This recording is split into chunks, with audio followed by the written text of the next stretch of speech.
Popcorn World.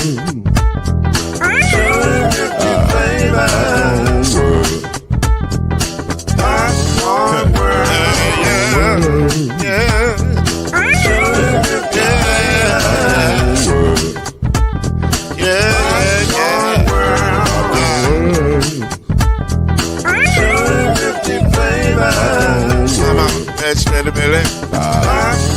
World. Can I make you groove now? Yes, I can. So you can get this groove in the back of a can. I can make it round the world and the holes in your hand. Popcorn World. 250 flavors gonna make you smile. 250 flavors gonna make you smile. 250 flavors gonna make you smile. I said popcorn make you smile. Ah. Popcorn World. Popcorn World. Popcorn World. Popcorn World. The Popcorn World.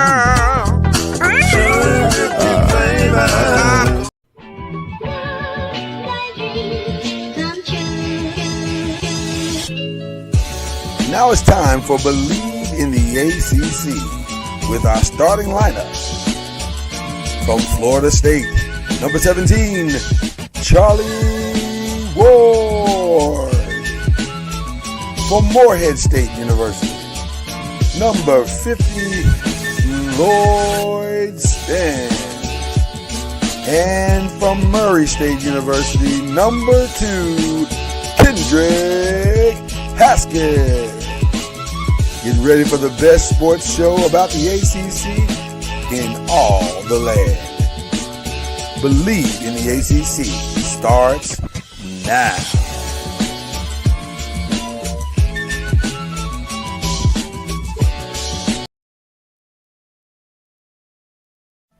Scoop and y'all, we got it. Scoop and y'all, we got it. Scoop and y'all, we got it. Scoop and y'all, we got it. Scoop and y'all, we got it. Scoop and y'all, we got it.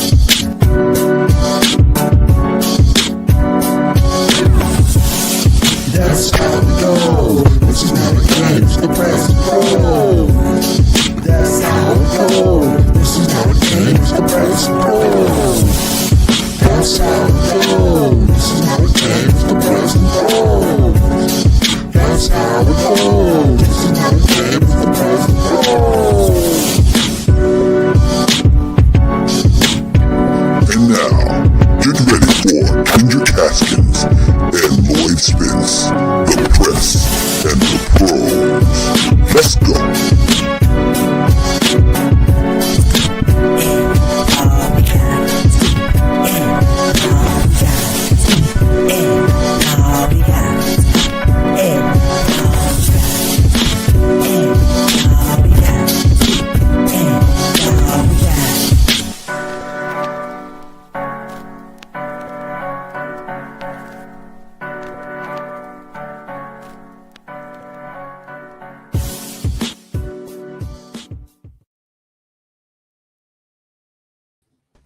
Oh, there he is. You make that ugly face, that stank face. Yeah. Oh, we got That's when it's really good. You know what's funny about black people? We make that face whether we're listening to hip hop, R&B, or church. We be making that face in front of the Lord. That girl can sing. Woo, she can sing. Woo, why you preaching? I don't know if you're supposed to make a stank face to the preacher, but it works. Sing your song. Sing your song, baby. Why did you challenge your 85-year-old woman? I don't understand that one. That's crazy right now. You just like, sing your song, baby. Wow. Okay. Listen, we're back. We are back. We are back. And I'm quickly realizing now I shouldn't have worn this white. It's so bright. And I don't know how to tone it down.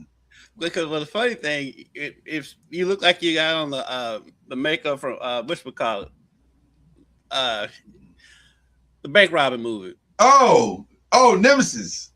No, not Nemesis. What background? Chris Tucker- Oh, Will- Dead Will- President. Dead President. Dead President. Which, by the way, Yeah. I hate that. I don't like that movie. I know it's sacrilegious in the black community, but I didn't love Dead Presidents. But you look like you got on the Dead President's makeup. I do look like that though. I do look like that. Bank. But listen, I'm gonna be making a lot of hat changes during today's show, so just y'all bear with me. I'm trying to show a little bit of love to the WNBA. I don't know if you can see the Aces logo on the hat. So there you go. Try to show a little love to the Aces. And you know what? I don't even know if the Aces are really my team. I just like the Aces, and I like the logo. The logo's fine. Well, they win. Yeah, they win a lot. They win a lot. By the way, I don't know if you saw ring night for them. The ring was fire. I saw a celebration, but I don't think I saw the actual. Oh, so the ring looked like a regular ring at first. It had the 2 or 3 titles, however they won on it. But then you could take it off, and it went to looked like a little wedding ring, and it still had the 3 diamonds in it. I said, "Oh, that's nice. That's nice." Yeah, so you can actually wear it. Right, and that was his point. He said, "I know it's a little gaudy sometimes when you're trying to wear it, but if you just want to wear it out, you can take this part out." It was like, the whole ring. But that was anyway. I don't know how we started on that, but that's what you do on a mashup show. You talk about everything. That's what we do around here anyway. That's how we do it out here. Listen, this show is good. I don't know what other podcasts do. We be having a good time here. If you join us, you'll have a good time. I promise you. All right. Not a lot of BLEAV noise right now, but we got some. And the biggest and loudest is that the draft declaration is over. It ended 2 days ago. And if you was going to stay in the draft, you left your name in the draft. But on May 27th, if you wasn't going to stay in the draft, you was going to need to pull your name out the draft. And a few people pulled their name out the draft. One in particular. Here it goes. Here we go. Here's the challenge. Milan Nikolic. I don't think that's how you pronounce it. I don't know. I have to look at I think it's Milichovic. I think it's Milichovic, but I haven't taken the time. I mean, around looking at Twitter around here, you may as well just say Larry Bird. Listen, if you listen to the internet's period, they talk about this guy like he's the second coming. Right. And I'm like, everybody's after him. St. John's, Arizona, Kentucky. It could make or break their season. I'm like, where was this? If he's that good, why is he not going in the first round? Like, what are we talking about right now? Right. There's a reason he's coming back. There is a reason. Now, that's not to say the kid doesn't have talent, but it might not be as magnanimous as it is being taunted to. So the first question that I ask, and as I transition to my first hat, there we go. The Louisville Cardinals are definitely in on the kid. They are. In fact, if you ask the experts, this is a 2-man race between the Louisville Cardinals and the Kentucky Wildcats, with the Arizona Wildcats running a Momcilovic. Milan Momcilovic. Now I gotta say it right because I like that. Momcilovic. That feels like it should be in a rap lyric. Don't make me Momcilovic.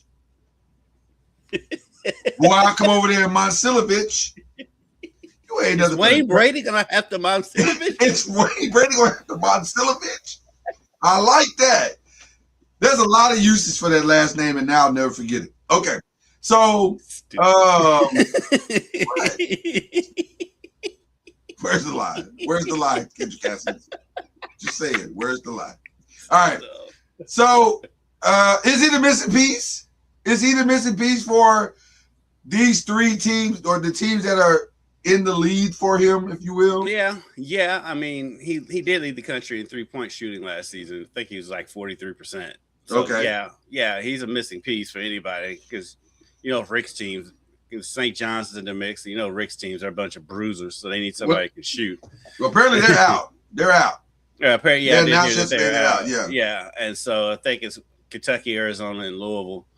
I don't know what else Arizona has right now because they lost a lot off of last year's team. So I don't even know what all they have coming. Did Coy stay in? I don't remember hearing if he stayed in or not. I haven't seen if Pate stayed in or not. I believe he stayed. Okay. And so. Did Pate stay in the draft? Well, listen. Sometimes when you're doing it by vocals, it doesn't Well, help respond well. say his name right. It's Koa. Is it Koa? What did I say? Koi Koi, Pete? like he's a fish. Because it looks like koi. It looks more like koi than koa. It's KOA. How's it look? Yeah, but he stayed in the draft. Okay, so he stayed in. I bet you if you put that pronunciation in front of 17 black people, they say koa. Right, Koa. Not what did I say? You said koi, like koi fish. Oh, that's where I messed up. That's where I messed up. I got it now. I see. I hear it now. I didn't hear it before. I hear it now. And for the record, going on how black people are going to pronounce something is not yours. That's not right. We can't use that. I agree. We can't use that because we will jack up a name for you. Let me just tell you, we will jack up a name for you. But that's the fun of being black. That's part of it. Yeah.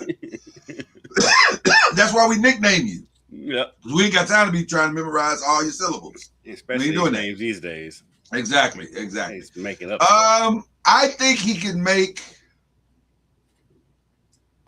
a good team better. I don't know if he can make a decent team great. Yeah, I think he can. Yeah, he can make a good team great, but he can't make an average team great. You have to have pieces around him, and I think I don't know. Like I said, I don't know what all Arizona has on their roster, but I do think Kentucky and Louisville both have the pieces around to make him that final piece. I think the knock on him is he can't really create his own shot. No, he's catch and shoot. Yeah. So with the way that both of them are set up, he's going to get catch and shoot opportunities. So they've got guards that can penetrate, and they've got bigs, and so. Moreno coming back was big for Kentucky. That was big. Yeah. That was big. And so you're going to have to double off on some of these guys, and that's going to create open shots for him. And so I do think he can be a great piece for both of those teams. And I said that game just got really good. December 12th. Yeah, that game just got really good. Like at first it was going to be like, but now with Moreno coming back, and if they're able to get Milan, it becomes really, really good. But if not, then it's like, it's still gonna be a good game. It'll be a good game. I just don't think the outcome will be what Kentucky fans want, which means you got to listen to Kentucky fans moan and complain, and you know what the word becomes for moan. Complain about Mark Pope, who, by the way, is actually not doing a bad job. No, he's just working in a system that none of us have worked in before. Listen. Kentucky fans, if you really want to understand how good your coach is doing, check the temperature of the entire country. It's not going great for a lot of teams. Oh. And the main reason is they don't have the money. They just teams don't have money to go pay players for this thing, which brings us to this other part that I want to talk about. You saw the bill that was introduced in legislation, which, by the way, I think is going to go dead in the water like pretty quickly. But it's not awful. Mm-hmm. When you read it, it's not awful. It's 5 years of eligibility. I'm just giving you the bullet points. It's 5 years of eligibility. You maintain the transfer waiver thing if your coach leaves. That stays in context. Coaches have to stay, or I think there's a penalty or something out of. I think they can't leave during the season. Mm-hmm. But they have, and there's some kind of configuration of compensation or something that has to take place. So there's some good things in it. Yeah, you get one transfer without penalty. Yeah, but there's only one transfer without penalty. Yeah. But if the coach leaves, that doesn't count against that. That doesn't count against that. Yeah. So there's some good things in it. I didn't get into the weeds on it because it's 62 pages and I don't have that type of time. Right.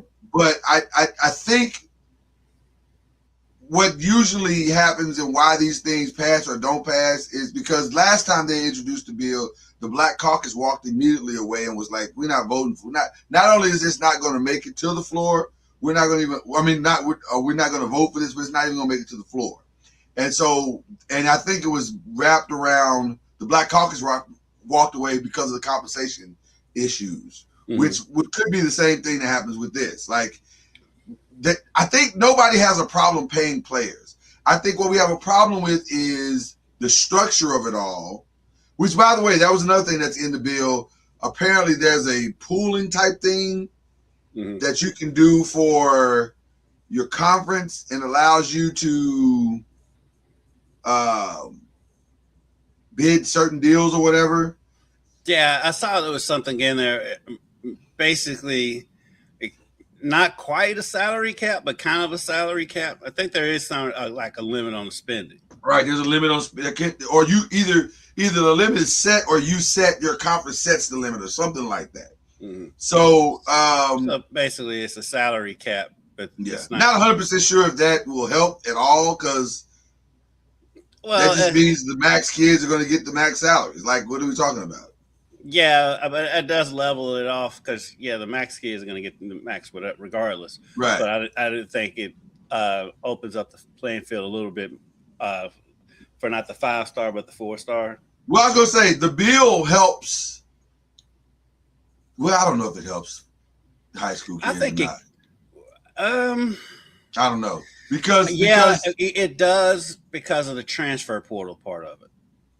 Right. That's where the balance part comes in. Yeah. Because I'm arguing with people all the time when they B&M about kids getting paid in NIL. I'm like, NIL is not the problem. It's not the problem. The problem is transfer portal. Yes, these kids can just go willy nilly. You got kids going to 4 schools in 4 years, and there's no accountability to what they made from the last school going to the next school. Right. And that's why you get a lot of tampering, and you get a lot of people reaching out to these kids while they're still at school because they can just leave. I'm looking at you, old man. Because they can just up and leave. And so, the transfer portal has been the biggest problem. It's not the NIL. The NIL is what it is. These schools are going to figure out how to pay. They've been paying them for years. I don't know why people right. This is nothing. This is not actually a new We just system. know how much they're getting. Right. It's not actually a new system. It's just a legal one. That's what it is. Yeah. It's not new at all.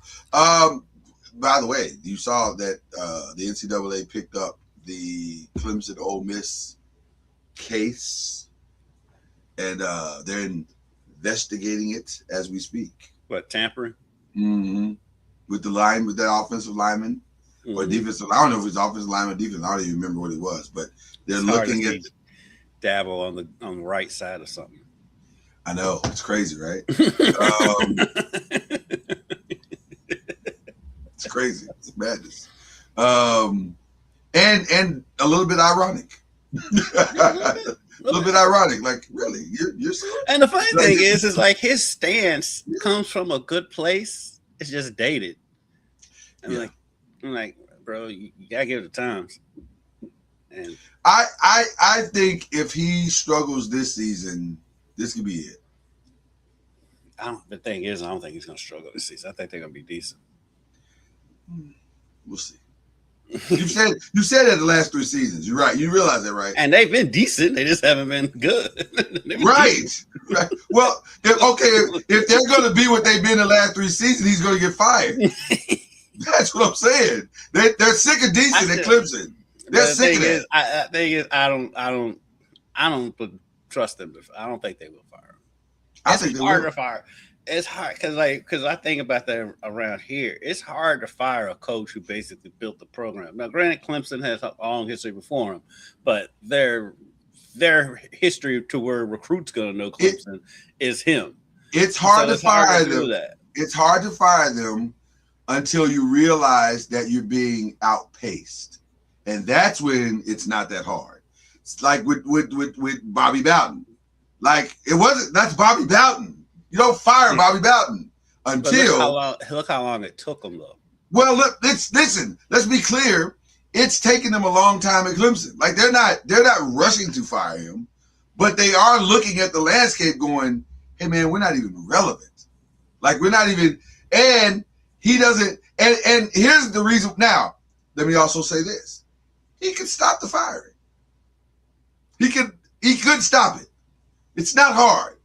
All he have to say is, fine, I'll go into the transfer portal.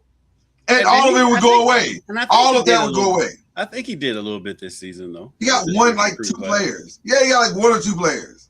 But I'm saying, dude, you're going to have to embrace it. You're going to have to. as long as the transfer portal exists, you're going to have to embrace this because otherwise you're not going to win with 5 stars anymore. That is just purely 5 stars and 4 stars. No, not going to happen. I think because it feels like, and I could be wrong. You correct me if I am wrong. It feels like the ACC has kind of done Clemson effect. Because when has Clemson played Miami? When have they played Miami? Yeah. I'm trying to remember. I'm looking it up. I don't remember the last time they played each other. I don't think they've played Miami. Which, by the way, is probably by design. Probably by design. It's helping Clemson because Miami, like Louisville, is built on transfer portal kids. Yes. And they're basically the toast of the ACC right now. And it's a loss waiting to happen right now because they're in the game. Miami is in the game. Yeah. Just like Louisville is in the game. I'm going through the schedule right now. Let's go back to start at 2020. Why did I say 2020? 2020. Maybe that's what it was in my heart. Okay, so they played them in 2020 in the COVID year. Mm-hmm. In 2021, no. In 2022, and that's where the transfer portal went into place, right? 2022 or 2021? Somewhere in there. It made somewhere in there. They did play them in 2022. COVID throws off everybody's timelines. Yeah, they did play them in 2022. 2023, they played them in 2023 and lost. 2024. But they do play this year at Clemson. They didn't play in 2024. So is it every other year maybe? Did they play last year? No, they haven't played the last 2 years. Right. But they do play. This year they'll play at Clemson. Okay. October 3rd. And so but so it hasn't really been. They haven't really been smacked in the face per se with it. Right. Because they haven't really faced the teams that are really prospering from the transfer portal. Right. And they played Louisville and Louisville beat them at Clemson. Yeah. And let me say this. Last year. That's going to happen a lot. By the way, let's be real about also this schedule. They got LSU coming out the gate. They got Miami. This actually sets up pretty good for them to have a pretty decent season. Well, Clemson's still, like I said, Clemson's still going to be good. Don't get it twisted. Well, they're still going to be in the top 3 or 4. That's not what you said. You didn't say good. You said decent. Well, I upgraded to good. How about that? Okay, listen, a lot of confidence in you. I'm going to stick with decent. But the schedule is going to allow them to be good. See, that's all I'm saying. Well, but we're not saying the same thing. It just sounds like we are. I'm saying they will be. Their schedule and their record will be good, but they won't be. But the team will be decent. I don't think this is a team that's going to be dominant. I think they're just going to be whatever they are. Yeah. Which is what they've been the past 4 or 5 seasons. Like, they're not dominant. They're just, their schedule, they win games, and then when they play somebody of substance, they get beat. I think that the way their schedule is set up this year, though, I'm trying to pull it up. The ACC site can be a little bit frustrating. Oh, I don't ever go unless I'm working strictly for something specific on the ACC site. I never go to that site. So at LSU opening game, they're not going to win that in Lane Kiffin's No, so they're definitely not going to win that. Georgia Southern at home, yeah, should win. Carolina at home, most likely should win. Yeah, I'm gonna let's give them that win. That's because it's at home. It's their first real home game because I'm not counting Georgia Southern as a home game. Right. At Cal, it's a 10:30 at night game. Don't love that. Don't love that because Cal's supposed to be decent this year, aren't they? Yeah, I think so. I think they've retained a lot of their players and they have something to say. The South got something to say, or the West got something to say. Berkeley. So let's say that's a loss. Okay. So where we at? 0-1, 2-1, No, 2-2. we're 2-2 now. Miami's a loss. Miami's a loss. 2-3. Yes. Charleston Southern 3-3. Yes. Virginia Tech at home. Old boys' first season at Virginia Tech. You're gonna be ready. It's homecoming. I'm gonna give that to Clemson. And I think he's done some good portal work. He's done a lot of good portal work. This is one of those games to keep an eye on as far as the transfer portal being right in Clemson's backyard. Yeah. No issue with that. I'll give them that win just because it's homecoming and it's at home. 4-3. At Florida. I'm going to disagree with that one. I think that's hit. Hold on, and I want to disagree with fact and not fodder. Mm-hmm. But if I'm by October 24th, will that be James Franklin's biggest game to date? I have to look at Virginia Tech's schedule. That's where I'm headed right now. I would imagine that's his biggest game. Yes. So yes, because VMI, Old Dominion, Maryland, Boston College, Pittsburgh, California, Georgia Tech, good games, but not the statement game. He's got October 24th. There's 3 games he's got on his schedule that are circled. Clemson on the 24th, Miami on the 21st, and Virginia on the 28th. Because those might be the games that put him in the ACC championship or not. Okay. Here's the thing, bro. Okay. What's James Franklin known for? Man, that joker will stumble through a big game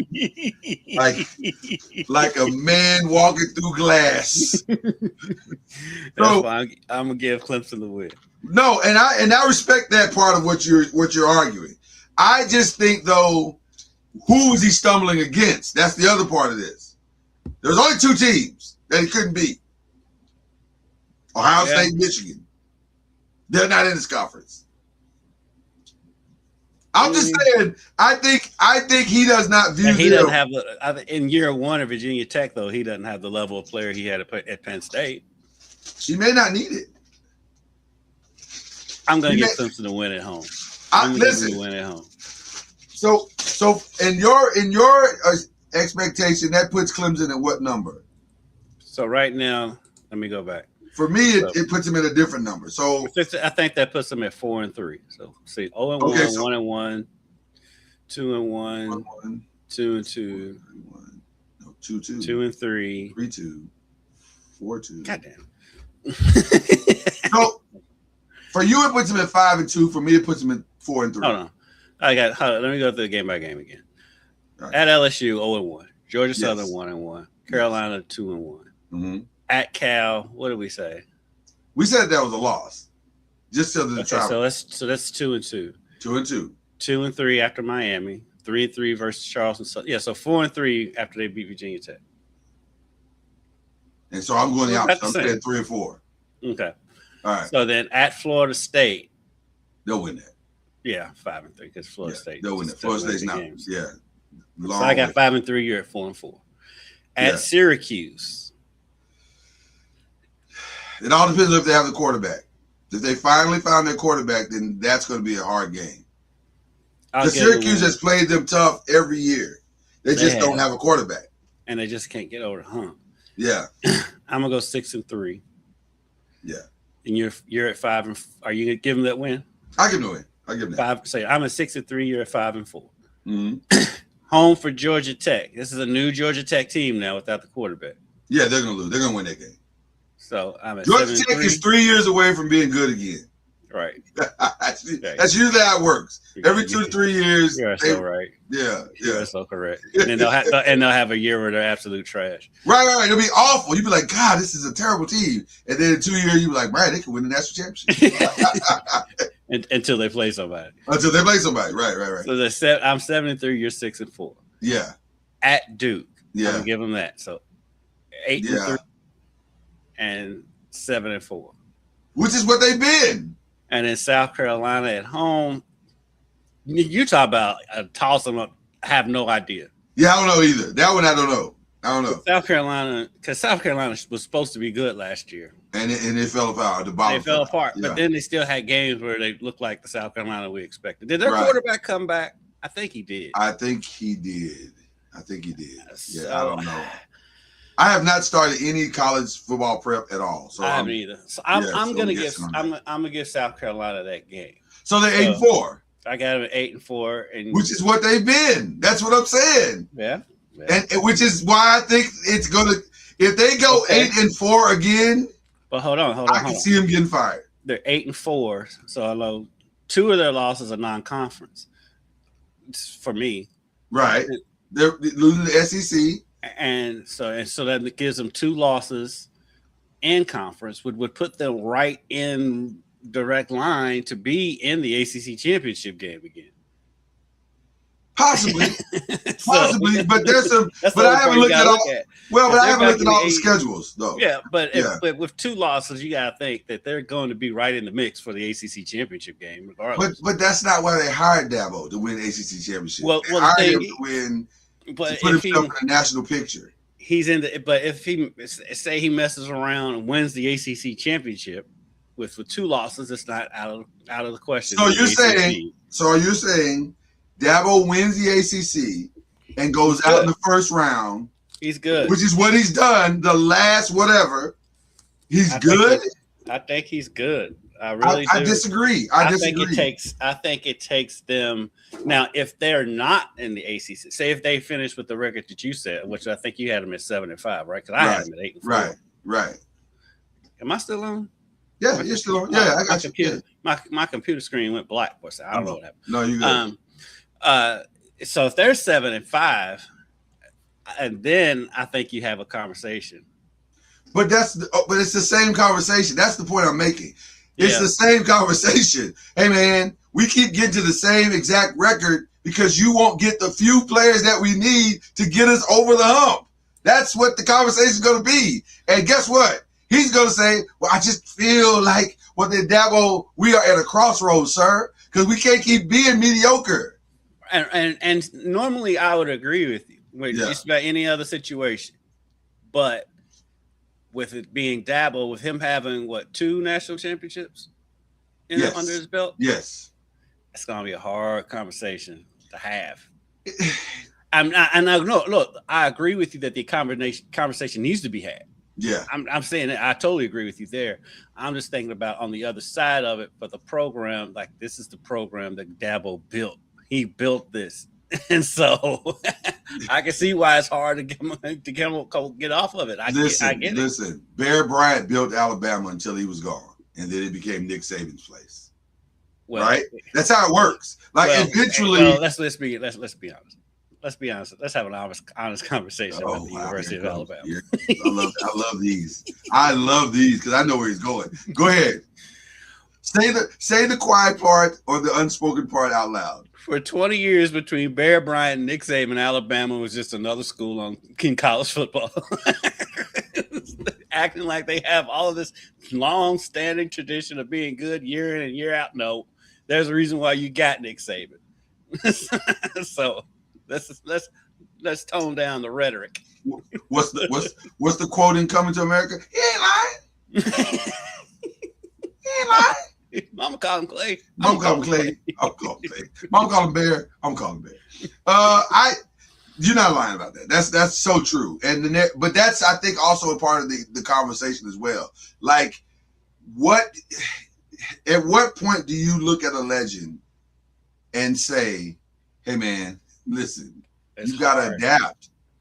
You have to adapt." It's hard, and especially what probably would need to happen. Is what happened. I mean, right here at home at the end of Denny. Yeah, it's hard, man. If Bill Olsen was still there, it was a wrap. Denny wasn't going anywhere. Right. This was when they brought in Tom Jerry. But they knew that, and that's why they said, "Hey," which is the path that. I think we were saying the same thing. It's the path that he's got to hope doesn't happen because. It won't be the guy that, matter of fact, I think the guy that hired him just died. I'm not trying to be morbid, but I think that's what happened. I'm pretty sure I just read that this week, that the AD that hired Dabo was he? But was he still the AD? No, he wasn't AD. But this AD. How long has this AD been there? That's what I was saying. That's what I was going to say. Yeah, this AD ain't gonna fire him either. I don't know if this organization would fire him. Now, if the AD leaves or the president leaves, well, I think this AD is comes in. Yeah. I think this AD is going to get the heat at Dabo. Like, they won't bring it directly to Dabo. It'll be, hey man, your man ain't winning. Like the boosters will go to the AD and say, your man ain't winning. What's up? And I haven't heard much from the Clemson fan base about it though, because I wonder how hot the seat is with the base though. I would love to. We need to get a Clemson person on here. I would imagine it's not comfortable. I would imagine it's not comfortable. We'll do that because there's a TV station that's owned by us, the same people that own us, that's in South Carolina that does a Clemson podcast. Yeah, I'll reach out to them. I'll try to get them on. I was going to say either that or you can get your Emmy Award winning friend to join us, Katie George. Shout out to Katie George. I'm giving her an early shout out. That was awesome to see her win. I was like, hey, I kind of know her sort of. Yeah, that was awesome. That was awesome. Yeah, okay, well, cool. Listen, I love to know how hot the seat is. I would imagine it's at least warm. Because I would think so. Yeah, fan bases that have won that much are spoiled. And they don't understand not winning. Because I compare it kind of to with Kentucky with Calipari. 100%. It's the 100%. Same thing almost. It's like he has one more title. But the cool aspect, because that's one thing about Calipari. You think about it, when we were coming up in high school, how Carolina was the cool school. Well, that about 10-year stretch, Kentucky was the cool school. And so not only did he win a national championship, he made Kentucky again. Right. And it was a brand again. It was a brand. Yeah. So it was hard for them to come up off of them. Yeah. However, the difference, I think, in this situation, though, well, for one, unless Tyson Foods comes and leaves Arkansas and hires Dabo again, because Tyson Foods basically hired Calipari at Arkansas. Right. If they do it again, if they buy them off their hands, that's one thing. But Kentucky, I mean, even then, because like Mitch Barnhart hired Calipari, he didn't really want to hire him in the first place. Right. He hung on to him and wasn't going to let him go after that last season anyways. They got bailed out.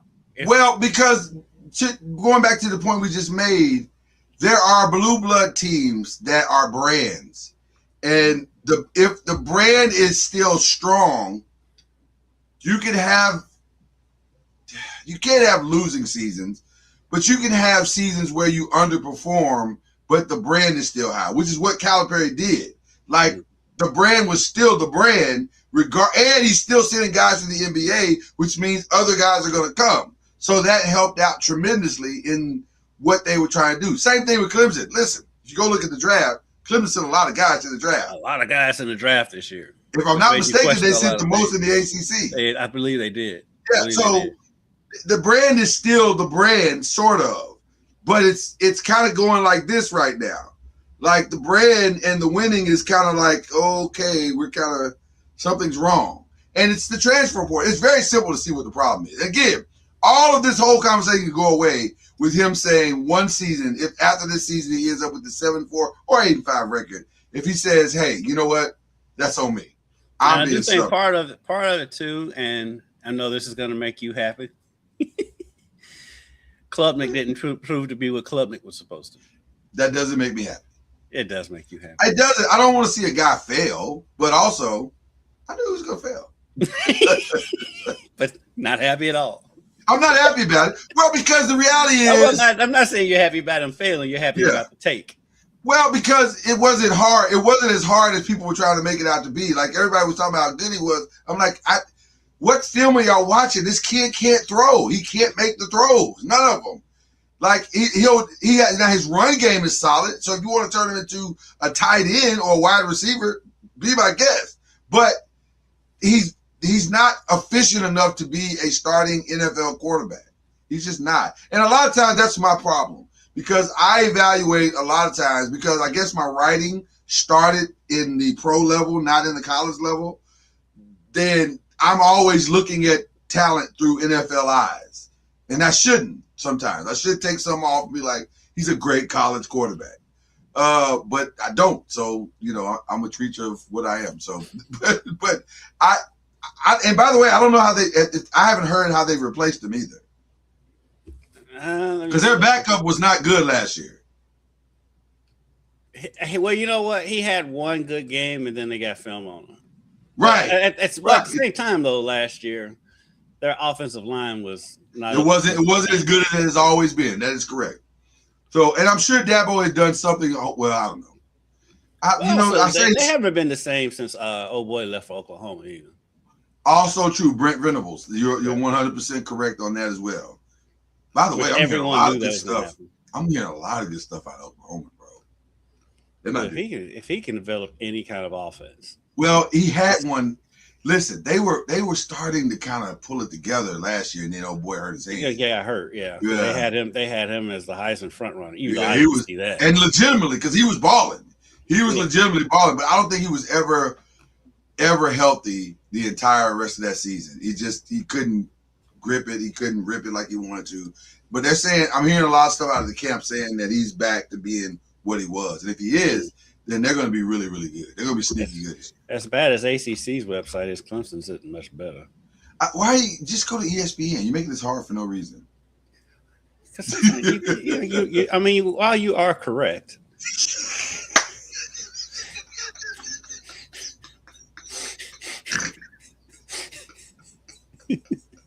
You don't have to do it that way. I should have done it that way. You are correct as well. Like, dog, you see me over here struggling, and then you gonna call me out? You're right. You're right. When you said was it Vizina? Was that who came in last year? I think so. It feels like that backup got hurt last year too. He did. But by the time he got hurt, Klubnik was better, and Vizina came in. Yeah. And he wasn't bad. He wasn't awful, but he wasn't like great. He wasn't. Yeah, he didn't snatch the position away. He wasn't mine. He completed 63% of his passes, had 4 touchdowns and 1 pick. Now he was sacked 4 times. Yeah. But so at the same time, Klubnik was sacked 17 times. Oh my God! It was a nightmare. The offensive line was a huge problem last year. Yeah, he was running for his life all season. They didn't even have a 1,000-yard rusher last year. No, because you didn't have. There was no. Where was there? There were no lanes to run through. Wow, they didn't have a 1,000-yard rusher or receiver last year. There was the offensive line could not hold up long enough to do anything. So I'm not blaming Klubnik completely, but I will. But when you go watch the film, which I did, the time that he did have. But again, I guess it's kind of 6 on one hand, half a dozen on the other. Because the time he did have, I think he was so shook from running for his life the rest of the game, it was in his head. So it just didn't produce a lot of results. And by the way, I do think if he gets, where is he in? Because did somebody? He's at the Jets, right? Isn't he with the Jets? Well, then it's not going to get any Klubnik and the Jets. Dun, dun, dun, There's something fundamentally wrong with us, and I appreciate it. Yes, he is the backup to Geno Smith. Which, by the way, if he comes in and adapts and learns in a year, he could have this job. Maybe, I don't know. We'll see. If they have a couple backups, though, he might be a couple. There is talent there with Klubnik. I don't want to act like there's no talent. Yeah. There is talent. That was the point I was trying to get to. That I think he can, if he gets with a team that has a decent offensive line, which he's not, then no, this is not the answer to his problems. He's behind Bailey Zappi. I mean, he could get the second string because it's Geno, then it's Bailey Zappi and Brady Cook. Well, on ESPN, he's listed as number 2. Yeah. So, and he'll get a shot if they made some adjustments to the offensive line. I didn't realize they had Colin Lacey. Yeah, he's there now. Yeah, Colin went there. Yeah, he was a late pick. Yeah. And by the way, I think Colin's for sure going to make that team.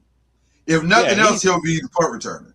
Yeah, he's the only reason why he fails because of his injuries. Right. Colin is a steal. He is a game breaker. And then 100%. I didn't know they got Jarvis Brownlee too. Yep. They did. Yeah. The Jets low key had a good draft. Well, Brownlee was he's been in the league. He was with I thought he was with the Saints. Yeah, I was just commenting on the draft. But yeah. But yeah. Okay, so gut feeling on Milan. I think he's going to go to Kentucky. I think it's either going to be Kentucky or Arizona. I think because one, they have the most money to offer. Yeah, so it's going to come down to money. You think it's going to come down to money? Well, I don't think it necessarily comes down to money. Because he says he wants to go to a contender, and so I think Kentucky. Just from what I know that Kentucky has, they're more of a contender than Arizona. I think if it's truly about being with a contender, I think it comes down. This is a 2-man race. It should be a 2-man race. Louisville, right? But I'm hearing more and more Kentucky than anybody. But at the same time, a lot of the sources I'm hearing from that are Kentucky sources, and so right. So I don't may be know. A bias or whatever. And like it cracks me up when people are like, "Oh, there's a front runner." It's not a political race. It's like this dude just decides one day. Right. It's not that difficult in concept. Yeah, there's not front runners and all that stuff. It's just whatever this dude decides. I typically only listen to On 3, and there's a couple of guys that are trusted reporters. They can be wrong as well. Yeah, they can be Kentucky leaning too sometimes too. But there's a couple of guys that are connected to On 3 that I've grown to trust their thought. If they say it, then it's probably. Believe it or not, it's a guy within KSR that I trust too. Jack Pilgrim. He's pretty. Yes, good. I know Jack. Yeah. He's pretty good with this stuff. And so he is extremely Kentucky, but he's usually right about whatever he says. So. Yeah. I think it's probably the one or the other. I don't think Arizona's for real. I just unless Arizona's probably a money thing because they probably have more money because they have signed as many players. That's what I was gonna say. Yeah. It's the Bronze kid stay there, or did he transfer? What did he do? I think he stayed. I think he's still on the roster. I know he redshirted. Yeah. I think he's still on the roster, which he should have. And by the way, kudos to him for not chasing his daddy's NBA dream. Right. Like he understands his journey. He understands where he is. It's okay. Listen, there's no rush for you to go if you're LeBron James' kid to go anywhere and do anything. No. The thing was, though, is I'd always heard that he was supposed to be better than Bronny in the first place. I still believe that, if I'm being honest. Like he's got more size for sure. He's got more size, and there's things that I've watched him do that I think he does better than Bronny right now. But obviously Bronny being in the environment that he has been in has gotten better. But let me be very clear also. Bronny had a good year. Yeah. He looked a lot better this year than he did last year. Yeah. So now he's starting to look like an NBA player. Now, I don't know. I think his dad is going to stay one. I think his dad, people think that we haven't got to the Press and Pros NBA part of this, but I'll go ahead and sneak this out right now. People think that the LeBron decision is solely about where he wants to finish his career. Mm-mm. I think it's family. It's about his family, and also how he can continue to set his young man, his son up for success. So and also, it's about Ziri. Yeah. Yes. She's got her friends and all of that, and she's got her life out in LA too, and so.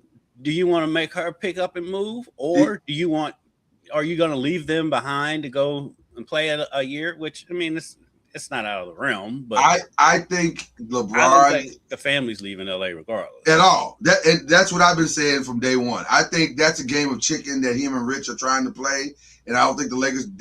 I don't think this administration is going to buy that.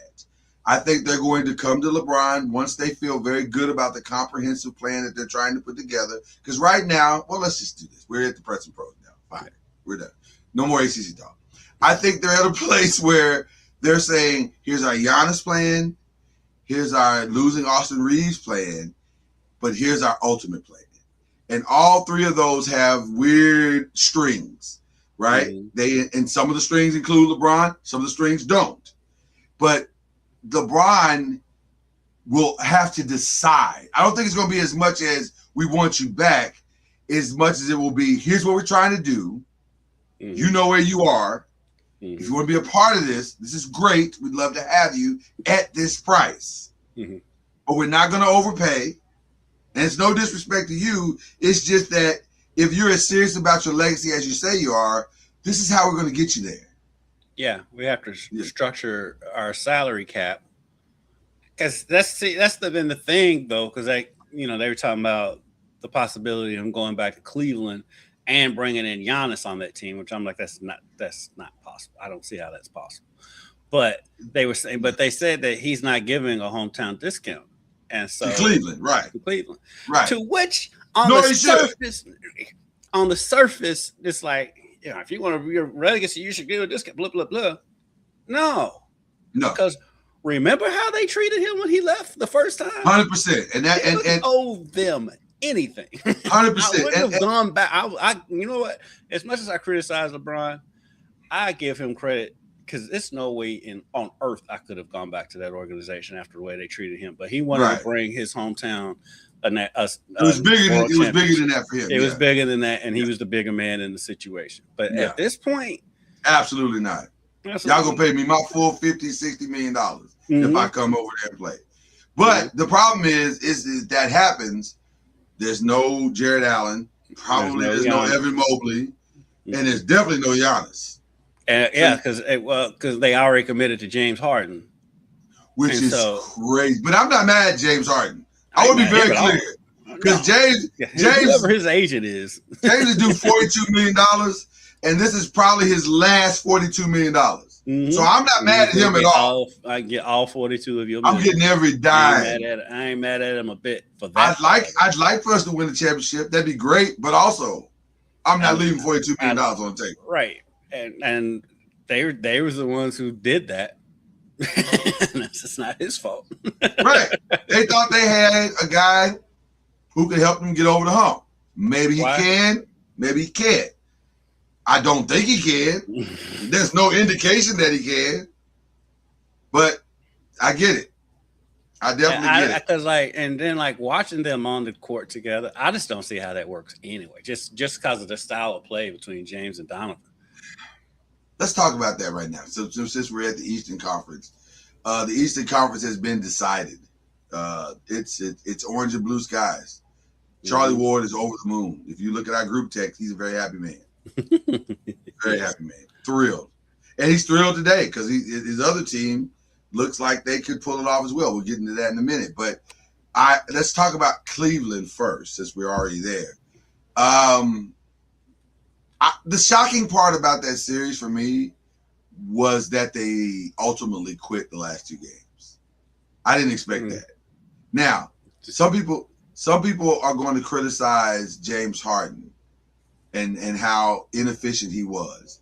But there's another criticism, and I hate to do this because I love him. But you got to also lay some criticism at Donovan's feet. And here's why. And you say, I know people saying, yeah, but he had 31 points in the last game. He did. But who else had points? That's the problem. Donovan can score whenever he wants to. He has done that in Utah. He's done that here. He is a bucket. But there's something, but Wembanyama said something after game 5 that is critical to where Donovan Mitchell is. I have to figure out how I can make these guys better. And that's the part of leadership that Donovan has not quite grabbed hold of. He doesn't understand it's not just enough for you to put your numbers up. You got to figure out how to put so much pressure on a defense that these guys are shooting open shots and they feel like they can make those shots. And it's a respectable criticism. I can listen to that, Chris. I can agree with that. Yeah. But to play devil's advocate and push back on the other side, though. Look at his teammates. Mobley, I agree. Mobley, you don't know what you're getting night in and night out. 100%. He may not be the answer. Yeah, because I wonder about him mentally. and confidence wise, because like you look at his face, I mean, his body language is awful sometimes. It is. It's really bad. And Jared Allen is kind of like that too. And so Jared Allen, I give Jared Allen a little bit of a pass because he's not really an offensive player. Right. He gets his points from putbacks. So he's a rim runner. So I don't put as much of it on him. But like Mobley, well, hold on with the Jared Allen thing, because I'm gonna speak from. I'm not a president. I'm just a lowly member of the Big Man Alliance. But I'll say this: he still got to do his job, and that's the problem with Jared Allen. And I agree with Charles Barkley. From a talent perspective, Jared Allen should be getting way more points than he gets. He should accidentally get 10 and 10. He should accidentally get that just on putbacks, rim runs, and that type of thing. Right. But there should be also another 8 to 10 points that he should be able to get because he's worked on his offensive game. And there's no reason why he shouldn't average 19 and 12. That's all I'm saying. Like, why are you not? And by the way, that would be the difference in winning or losing, because if Evan did his job and Jared did his job and Donovan was efficient, Donovan should not just get 31 points, but he should also have 6 assists. And like I'm saying, that's kind of what my pushback is. Yeah, is that's fair.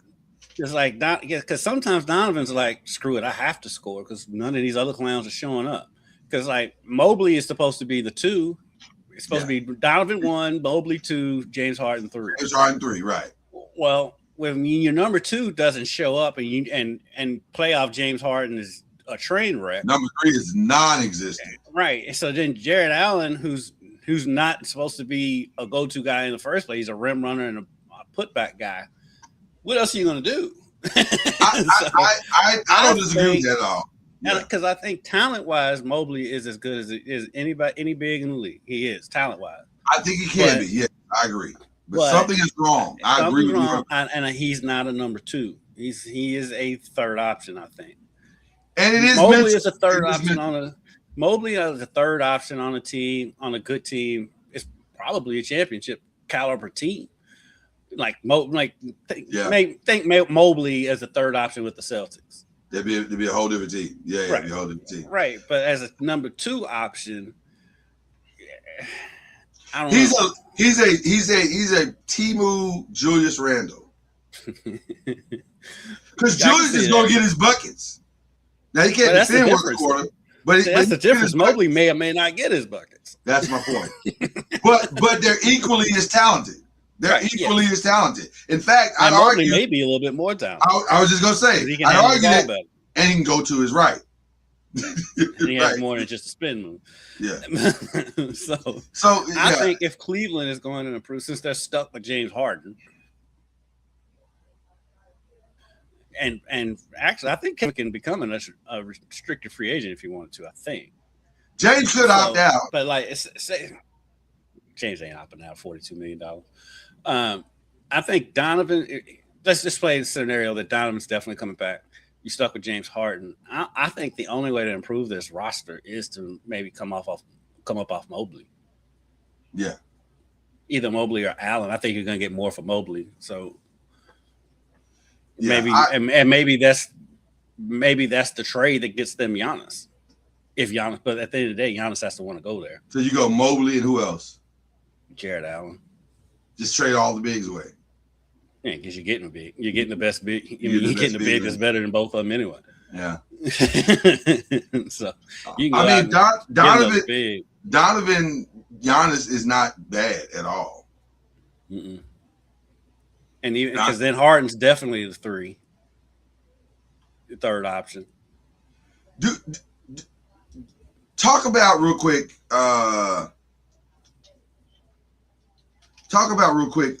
What you thought about the Knicks, man. It's fun. It's so fun. It's fun to watch Madison Square Garden when the Knicks are relevant.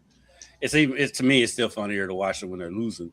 But when they're relevant, there's nothing but better to watch on just on television than the atmosphere of Madison Square Garden. No question. And they are playing the best basketball. I mean, statistically, they're playing basketball and playing the best basketball in the history of the league. But right now, I think I think there's a little bit of overhypeness, a little bit with ESPN's coverage, and should they be favored in the NBA final? They're not going to be favored over either one of these two teams, the Spurs or the Thunder. But I do think it's going to be a great series. It's going to be a better series than I had originally anticipated, because I didn't think that anybody in the East was going to be able to compete with the Spurs and the Thunder. But the way Karl Anthony Towns has become more of the focal point of the offense, because they're still hyping it up as all Jalen Brunson's the best player on the team. I love Jalen Brunson. I think he's great, but I do think Cat is probably the number one option, probably is the best player on the team. And so I think he can carry them to a couple of wins, especially in New York. Now, I think their chances are better against the Spurs than they are against the Thunder, because the Spurs have Wemby, but outside of that, guarding Cat, there's not really much there back there who can really defend Cat if Wemby's not in the game. With the Thunder, though, they can come with Hartenstein and with Chet Holmgren. So defending Karl Anthony Towns is a little bit easier, which is the reason why the Thunder, I think they've won like 8 straight games in Madison Square Gardens or something crazy like that. They haven't lost to the Knicks in years. And so that's why I think the Thunder is a tougher matchup for the Knicks. But I think the Spurs, Knicks, I think you get a best. I think the Thunder are a little bit too much for the Knicks, but you think the Thunder are? Wow. Especially see Hartenstein coming back to Madison Square Garden, because, like I was saying, I think the Thunder have won like 8 straight games in MSG or something like that. They haven't lost to the Knicks in years. But they haven't played this version, which is they have not played this version of the Knicks. But the reason why I think they can hang with, reason why I think it's a bad matchup for the Knicks, though, and the Thunders and the Spurs are a better matchup, is the Thunder can come at Cat with both Holmgren and with Hartenstein, whereas the Spurs can only come at him with Wemby. And if Wemby gets any kind of foul trouble, if Wemby, it's you don't have any backup if Wemby can't perform for whatever reason. I want to agree with you in wholehearted fashion that the Knicks are not in position to win this thing, except, man, they're playing some of the best basketball we've seen. They are. They really are. All time. And I'm gonna tell you something. I know Becky Hammond said little people can't win games, but this dude sure seems like he's built to win games. And he's cut from the Isaiah Thomas, Steph Curry mold. He may be that guy. It still cracks me up that they put Steph Curry in this conversation. Steph's almost 6'4". Well, people don't realize how big Steph really is. Don't mess up a good narrative, bro. Like, what are you doing? Like, we need to. But like I said, Brunson's getting a lot of credit, and he deserves a lot of credit. But it's so weird how much credit he gets when everybody acknowledges that the turnaround came when they put the ball in Cat's hands. And so, 100%. And by the way, he's just keeping up the narrative. And by the way, one to your point that you made earlier, you are 1,000% correct. Pulling Wembanyama away from the basket, which is what you would have to do to nullify Cat, is the cheat code.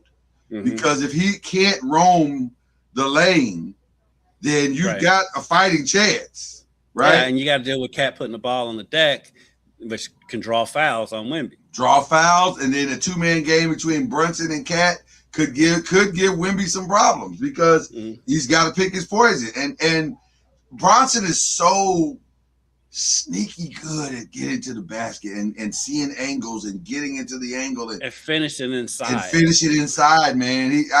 I think that's the most underrated part of his game, is how well he finishes inside. That's one of the underrated aspects of Steph's game. There was a season or two that he led the league in percentage inside the lane, and Jalen Brunson is just as good at finishing in the lane at his size. That's what's so impressive about Jalen Brunson. I give them more than a puncher's chance. I do too. I do too. At first, I didn't. I was like, "There's no way," but now, I give him a shot. Now, but at the same time, though, there's nothing funnier than watching the Knicks lose. Well, listen, because the New York fans. I was gonna say we have grown accustomed to New York Knick misery, and New York Knick misery is only rival to Cowboy misery. If I'm being honest, like they're on the same page. They are. You know they are. Come on, stop. Don't do that. You know that they are. You know that they are. Forget your Cowboy fandom. Right. Okay. Right. Forget your Cowboy fandom, right? Listen, I got my own set of problems, right? So I don't want to hear about yours. You definitely do. Right. I want to hear about yours right now. I got my own set of problems. But I think I may root for the Knicks in this one. I may root for the Knicks because I'm very. There's a reason why I can't, and the reason why I can't because I really do like this team. Karl Anthony Towns, I cover. I like Karl. Kentucky. Yeah. As nice as guys. I mean, they're an easy team to root for. I love Jalen Brunson. Jason Hart cracks me up. Yeah. I can just his facial expressions, the crazy stuff he says in press conferences. I love that dude. Covered OG Anunoby. Yeah. The reason I can't root for the Knicks. I've got a buddy, and you see me talking to him. I know who you're talking about. Yes, my buddy Michael Brown. He's a long-suffering Knicks fan. We went to high school together. If the Knicks win, he's also a Steelers fan. So he just likes misery. So he's going to be insufferable if they win. And so I can't have that in my life. Well, let me say this. I need his misery to keep going. Well, let me say this, and this may help you a little bit. I have a friend who's a long-standing Eagles fan, and right, and I never had to worry about them because they, for years they sucked and they didn't matter. So I was like, I never had to worry about it until I did. Right, but it turned out okay. He wasn't as bad as I thought he would be. So I was like, okay. Mike is going to be insufferable. He will be. No, it's no question. Love him to death. That's my dog. He's going to be insufferable. Now, my buddy Keith Bavaro that used to work at WLKY with me, he's a lifer, New Yorker. He lives in Florida now. He's a life New Yorker. Loves his Knicks. Right. He won't be insufferable. He'll be perfectly fine. I'll be happy for Keith. Right. Mike, on the other hand, no. But I think it's going to be a great series regardless. I think he goes at least 6, if not 7. This news now that Mitchell Robinson had surgery on a broken pinky. Yeah, I saw that. Well, he can't shoot anyway, so it's not going to affect anything. It might affect. It was on right or left hand, that part, because it can affect rebounding. Right. But it's not going to affect his free throw shooting. No. No. That won't matter. That won't matter at all. Some of his free throws come off his hand. I'm like, we might need to duck. Yeah, it's like, dude, I thought Shaq was bad. I see Shaq put some bricks up. Yeah, but like, yeah.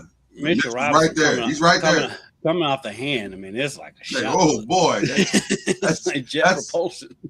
I call this free throw shooting crapshoot because that's what it is. Like it's crazy that he's the longest tenured Knick. It is, isn't it? It is. He's been there long. He's been there through. Because I think he's in his 6th year. 6th, because he came in with Kevin Knox. So yeah. I think it's 6 years. It's crazy that Kevin Knox is out of the league. Yeah. I don't know. I like the Knicks. I like what they have. I like what they've done. I like that Jalen Brunson has proved everybody wrong. Because when they signed him, everyone's like, "You gonna pay that much to this guy? This is all Leon Rose, and this is all Brunson's father, and Worldwide West. They don't know what they're doing, and now they're in the NBA Finals." One person not to question is Worldwide West on anything.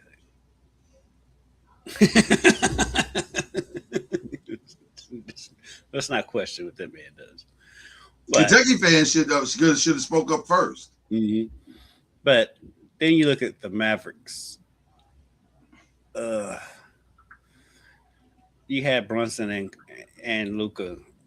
He let both of them walk away. It was somebody else in that mix too. That's the part to me that's more so why Nico should have been fired than anything. Like, not only did you let go of Luka, but when you really look at Nico's tenure, it is very, very clear he didn't know what he was doing. Very, very clear. Like, you've got an old injured Kyrie. You've got you let Luka go, and then you let Jalen Brunson walk for nothing. Those three things alone are enough you should never touch an NBA GM job ever again. But on behalf of the Lakers, appreciate it.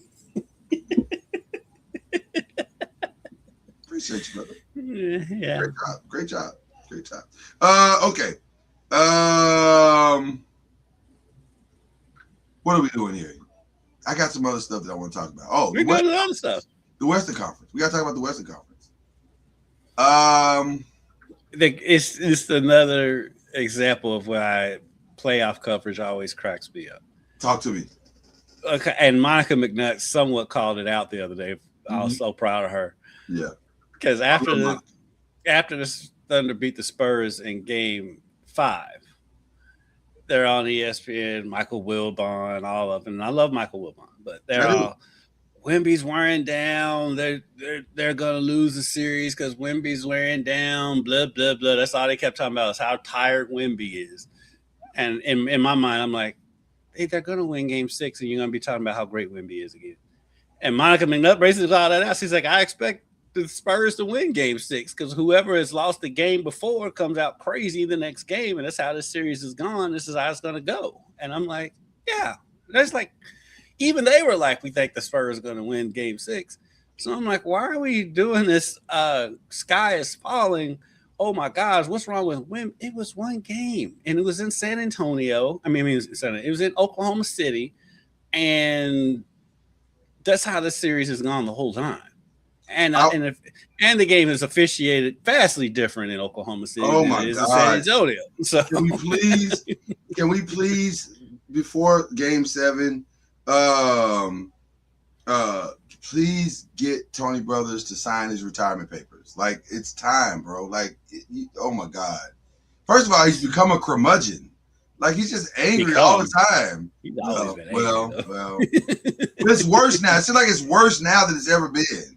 Yeah. And it's time, bro. Like, the NBA has got to do something about, because it's hard as an NBA fan to argue that these games aren't scripted, because the officiating is so much different from venue to venue. Yes. The home team gets such a different whistle in every game, and it's like it's hard to defend it.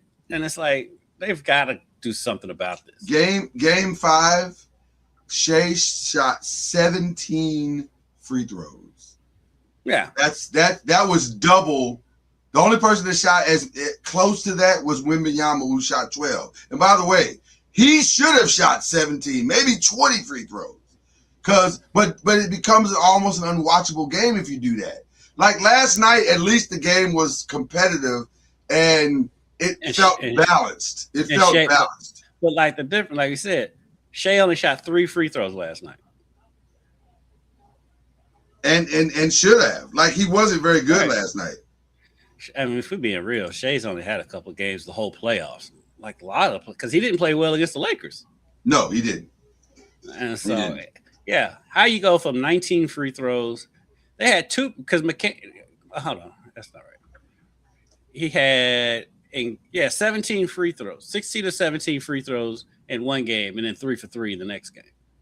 Yeah, and it's not like Shea's game is different. Shea plays the same game. He doesn't, because let me see, because that game where he had 17 free throws, he was 2 of 3 from 3. Yeah. In last night's game, he was. Hold on, that's still that game. Give me a second. Mm-hmm. I'm gonna give you a second. I'm gonna give you 3. I'll give you 10. Whatever, how many seconds you need, that's what I'm gonna give. And last night's game, he was 0 of 5 from 3. So it's not like he took that many more threes to not be getting to the line. He still took 18 shots in the game. So obviously he's still going to bed. He's still playing the same game. Why is the free throw differential so much different? Yeah, I don't know. Than it is at home. I'll say this. It doesn't make any sense. Well, I'll say this. One of the things, and shout out to Stephon Castle for defending himself. He said after game 5, if I'm allowed to play the same defense that they're allowed to play, we'll have the series that everybody wants to see, and we'll be able to compete. And so last night they let him play actual defense, and he was able to get up into Shea. He was able to contest. He was able to be a little bit physical, but not too physical to where it was fouling. And guess what? The game reflected it. And all of the games that they've won, if he's allowed to be who he is, Shea isn't, to quote Brian Windhorst, Shea has been in hell. It has not gone well, and I think that's more the reality than what you're talking about, where these games are so egregiously different when they're in OKC and they're getting such favorable whistles. I think it's more what you're seeing in the losses than it is what you're seeing in the wins, and so that's why. So I don't know. So I guess it will all come down to how this game is going to be officiated tomorrow night. If it's officiated the way that it should be officiated, where it's equality on both sides, I don't see how. Because let me tell you something that I also took away from this game. There is a strong Debo-like effect in the heart of Chet Holmgren. He is shook. I've not seen a man so shook, and now he's just shook by everybody. Because last night, Vassell had a block on him and stared him down. Pushed him down. And so I'm saying, dude, you got to tighten up because your team, y'all not winning without you. And that's no disrespect to Isaiah Hartenstein, but he's a one-trick pony. And so at the same time, Chet can't let that man push him. Well, he lets them push him around. And it's been multiple times when when Wemby bumped him going to the bench and all that stuff, and Chet doesn't say anything. I'm like, man, you gotta stick up for yourself. By the way, did you see that the internet's undefeated, and also Cameron's undefeated. Did you see that at the end of game 5? Because Mason Plumlee got hit with the flagrant one. But did you see that there was video out of Wembanyama going to Mason and Bismarck Biyombo and saying, "You got to foul them." I was like, oh. First of all, I got to work on your silence game. But also, that's the reason why LeBron does that. Yeah. Pull your jersey up so you won't get seen. But also, we're targeting now. Wemby is what this league needs more than just basketball skills. Wemby is a dog. Don't get it twisted. He is. Don't let that smile. Don't let the little French smile fool you. Yeah, and the soft spoken in interviews and stuff. I love the interview. Did you see the interview last night? No. I love it. Shout out to Lisa Salters who handled it. Not Lisa Salters. I'm sorry, this is not on ABC. Zora Stevens, I think is her name. Shout out to Zora Stevens who handled it very well.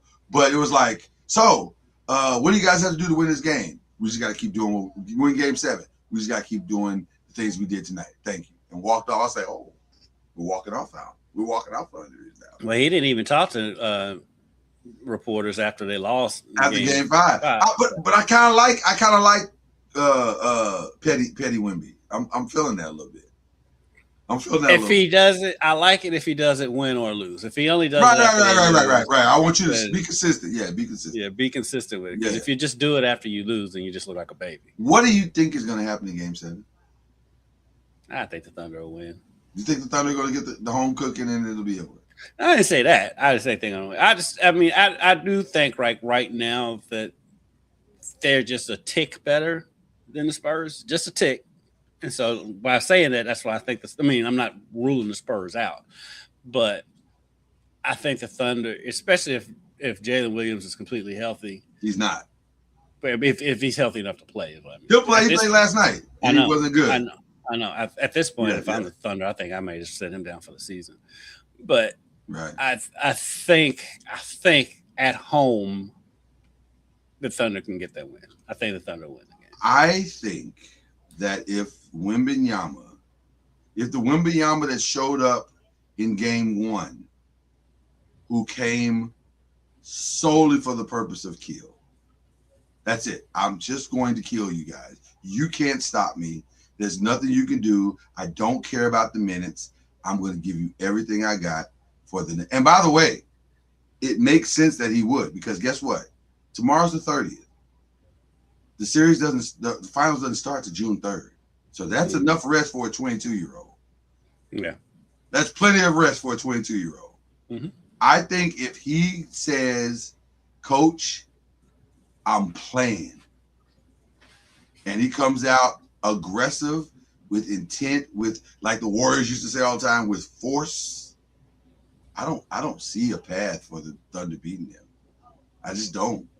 Because when he's forceful, when he is himself, they don't have any answers. And by the way, what it also does is that it gives everybody else permission to do it as well. Because that means Stephon Castle's going to be forceful.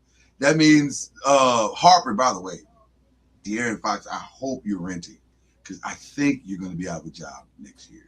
I feel like Dylan Harper. Oh my God, he's so good. And then guess what?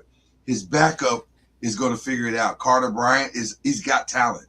So it's like they got all the pieces, man. And I think if they decide we're not going to let you beat us, Wembanyama says, I'm not going to let you beat me. I don't know, because that Isaiah Hartenstein can't stop that. And Chet Holmgren definitely can't stop that. So it depends on what Wembanyama is allowed to play tomorrow. If it depends. I think it's over. I really think it's over. I think it comes because I think Wemby can come out and do all that. But if Shea is doing what Shea can do, and he is drawing fouls, which he's going to draw fouls, I think I give the edge to the Thunder. But it's a small edge, so I'm not saying that it's impossible. This is definitely a pick 'em. We're not, no hyperbole here. This is a pick 'em. Right. Yeah, but, really truly, I'm going with the Thunder because they're at home. If this game was in San Antonio, I'd pick the Spurs. 100%. And I totally understand that. I just think this kid, like you said, has something different. It's just different. And he don't want to play by your rules. He's not interested in your history. He's not interested in your rites of passage. Now, having said that, if they play the Knicks, I think the Knicks will win. because while you can have that thought process, there is a rite of passage. Yeah, and like I said, I think the Spurs are a better matchup for the Knicks. Which is the reason why the 100%. Knicks, I think they either split or the Knicks may have won both games. I think they split. It was 1-1. Yeah, it was 1-1. So I agree with you. I give the Knicks a better chance against the Spurs. I love a game 7. Oh my God, I love a game 7 when it lives up to it. Because sometimes game 7. Sometimes it doesn't. You're right. But boy, when it lives up to it, it's legendary. Like I still get chills about the Portland Lakers game 7. That was one of the best and greatest game 7s of all time. Yeah. Even though for Laker fans, we were dying. It was like that third quarter was brutal. They went up 15. We were like, man, I can't believe this. We're really gonna lose to these guys at home. And then it was like, nah, we're not. It worked out really well. So yeah, game 7 tomorrow night should be a good time. We had any more NBA news? Is there anything? I'm sad to see what's happening to Terry Rozier. That is, man, you gotta call your friends and what's the latest on it? Yeah, he's basically been indicted for bribery. They're going to charge him with bribery, and did he try to bribe somebody? Well, it's a combination of bribery / faking. I mean, going out of the games. I mean, it's a weird. I got the charge. It's just It's hard to understand the whole thing because I don't. I'm be honest with you. I don't love talking about it because I love Terry. He's such a good kid. I was there covering when you were, and I hate that this is even happening to him. But also, he agreed. The federal prosecutors alleged that Terry Rozier agreed to a $100,000 bribe in order to manipulate his performance in an NBA game as part of a gambling scheme, and filed 2 new charges against him on Thursday. Yeah. So I hated for him too. He was one of my favorite kids to cover when he was at U of L. He was always funny. He was always good to the media. He was always nice to us. I used to pick on him because he played volleyball when he was a kid, and I just called him Coach Kira all the time. And he was always like, "Man, why you always pick on me about volleyball?" I was like, because it's just you don't usually hear about kids from Akron, Ohio, playing volleyball." So, but yeah, it's tough to see. Hopefully that he's exonerated. I hope he is. I hope they don't that he didn't do it, but it's not looking good. It's not looking good. Yeah, it's not looking good. But just pray for the kid, man. Pray for him and Chauncey, and it's a rough situation. It is annoying that you're only hearing about young black men involved in the situation, but you're not hearing any names of the mafia people who are involved. Right. This is not just but that's where the sensationalized media takes over. Like, again, man, unfortunately, our business has become more hot take than it has become actual journalism. And that's sad. But it's reality. So, but we won't be doing that here. Like somebody asked me this week, they said, you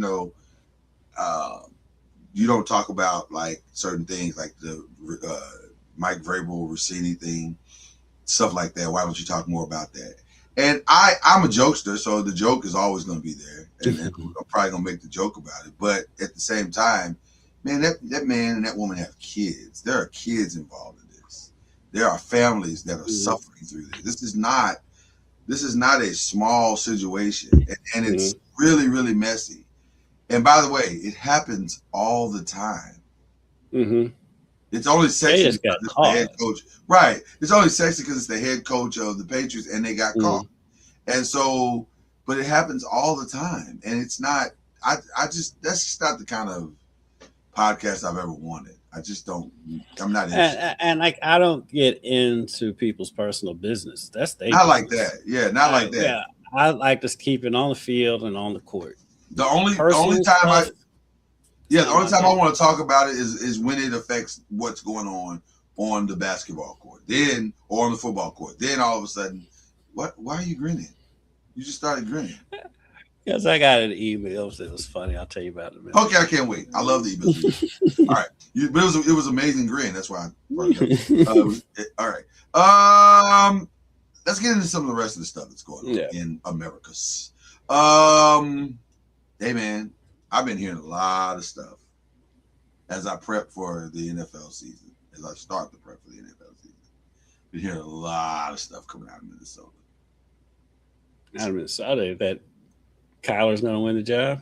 I don't even think he's going to win it. I think it's a done deal. I don't think JJ has a prayer. I thought that when the moment they signed him. I don't think he has a prayer. Excuse my language, but I don't think he has a prayer in hell. I just like he could ask the devil, but I think that even the devil's going to reject him. Like it's not good, man. Because here's the problem. Justin loves him. I'm hearing Justin loves him. Jordan loves him. The thing is with Kyler Murray is he's good at throwing the deep ball. So of course Justin loves him. He is. And also there's some other little intangible things that he brings. And I think it appears that he's learned whatever lessons he didn't learn in Arizona, he has learned those for Minnesota. So far. Now it's still early. They hadn't even put pads on yet, but it's going well. And I think, and it was so funny to hear J.J. McCarthy say, well, I mean, it's not awkward. He's sitting on one side of the room, and I'm sitting on the other side of the room, and we're just trying to figure it out. I said, dude, that's the definition of awkward. Like, that's literally what awkward is. The fact that y'all on separate sides of the room. Right, that's literally what awkward is. Like, not even, I get it. It's a competition, and you're in a competition, but it's not really a competition. You're about to lose your job. But some other people are going to lose their job. Or maybe they're going to lose their job. I don't know. For example, do you think Tua is going to take Michael Penix's job? I don't know what the advantage of Tua is, by the way. I tell you who's winning in that situation. The healthcare industry. 100%. The team doctors. 1,000%. The team doctors the trainers are going to eat well.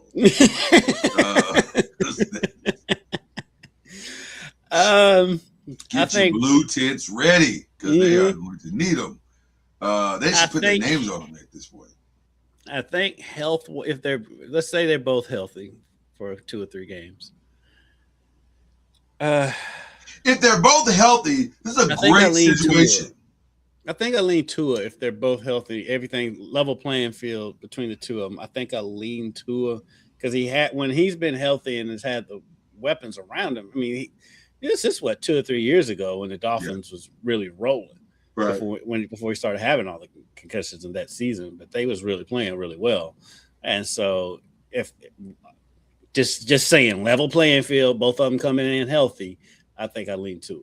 If they can both stay healthy, this is actually maybe the greatest scenario for quarterback room that you can have, because you truly have 2 quarterbacks who can play at a pretty high level, and if one of them gets hurt, or inevitably when one of them gets hurt, you will still have should still have the same quality level of play. So that's a really good situation to be in if you're Atlanta. However, who's the third string? Just saying.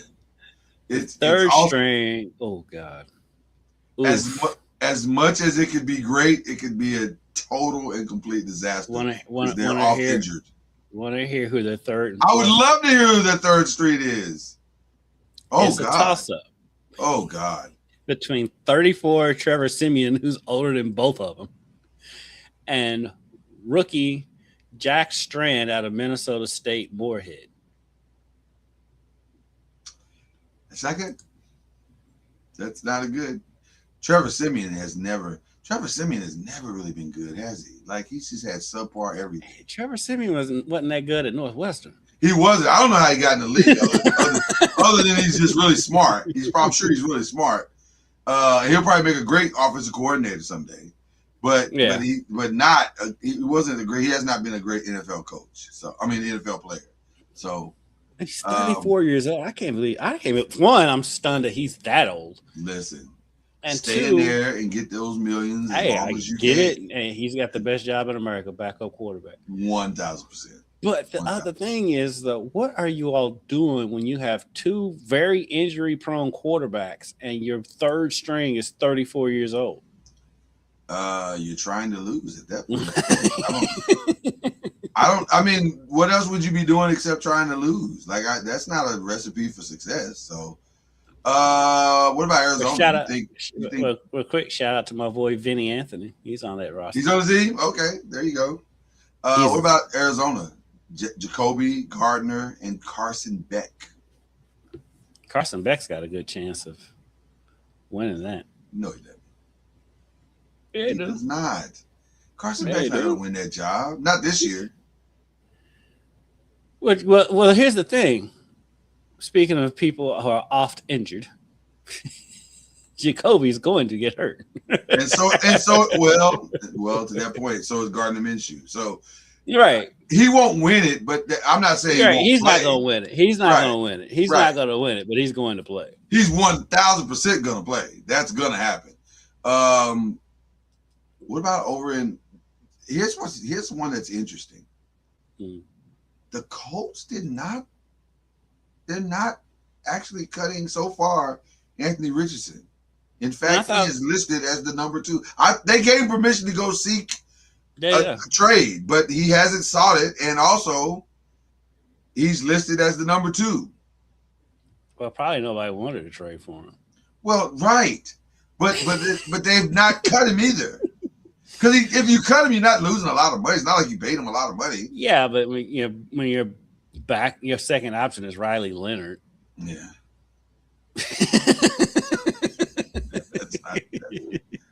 And there still could be a trade before the season starts. Listen, with all due respect, and this is going to sound like hate because of what I've been traumatized with. I don't know if you should be cutting Anthony Richardson. I think you got to see if the kid has something left, and because you're saying that you believe 1,000% in Daniel Jones. You believe in that because it started out good last year, but when it was bad, it was really bad. Which is what in his defense, Giants fans. in his defense, it was after an injury. He got hurt. He did, but also they had Phillip Rivers and Fat to Phillip that Rivers. point. To that point, that's what Giant fans have dealt with his entire career. He's going to get hurt. It's not as publicized as some other injuries, but he's going to get hurt. That's what he does. And Daniel Jones is a contestant on Love Island. When you see him walk down the thing in his draws, you like, women go, wow, this guy's amazing. And then he opens his mouth and starts talking. You're like, oh my God, this is who you are. That's Daniel Jones when he plays. It's like it looks physically, he has all the stuff. And he can make some of the throws until he can't. And then it's bad. And it goes off a cliff real fast. I mean, I can't dispute anything you're saying because you're speaking from experience. And I'm speaking from the side of the experience that enjoyed it. Enjoyed it, right. But I'm trying to give him the benefit of the doubt because he did start out so well last year. He was playing well until he got injured. And like I said, I'm with you, though. There's no way I would cut. But the problem with Anthony Richardson is he quit. Well, but aside from that. That's a big part of it. Big picture. What's wrong with him is he doesn't have reps. He didn't play that many games in college. That's the I was other surprised that he went so high to begin with. And so that's on them. Because he looks the part too. He looks the part too. Yeah. Yeah, and he can throw the ball a mile. Yes, he can. But the only way he's going to get better is with reps, and you can't give him reps when he can't beat out Daniel Jones. And so Daniel Jones is on the field right now, and he's playing or he's throwing, but Anthony Richardson is healthy. So if I'm Anthony Richardson, between now and July, the starting training camp, by the time training camp starts, you need to look like a completely different quarterback. And you have to grow up. You got to grow up, kid. And speaking of growing up, there is also one more battle going on, and it's almost unbelievable to have this conversation, but this is real. Deshaun Watson is still in the mix in Cleveland. It's stunning that we're having this conversation, but the reports are saying now. I don't know if I believe them because it feels more like there's people that don't want Shedeur to be the guy because they don't like who he is. But at the same time, I have not heard the coach. They don't like Shedeur over what he is, so they're pumping up Deshaun Watson for what he really is. Right. Which is crazy. Because here's a guy who has done some things where you go, whoa, man, that's the face of your franchise. And here's a kid who his only flaw is that he's confident. And he's got so much money that he doesn't have to play by your rules. That's his flaw. And he's won over the fan base. They love him. Weird thing. They love him. Won over the fan base last year. One of the top jerseys sales in the NFL. And all it was just confident. It was competent looking play. It wasn't like he was great. He was okay. He's all right. Okay. He's fine. But his okay was better than anything Cleveland has seen in 25 years. His okay was better than the guy they actually chose for the position. Right. Which was Dylan Gabriel. I think, boy, if I were Cleveland, this would be a business decision more so than it'd be a talent one. Because he's not their future. What are we doing? It's not your future. You're not going to re-sign Deshaun Watson for another $250 to $300 million. Stop it.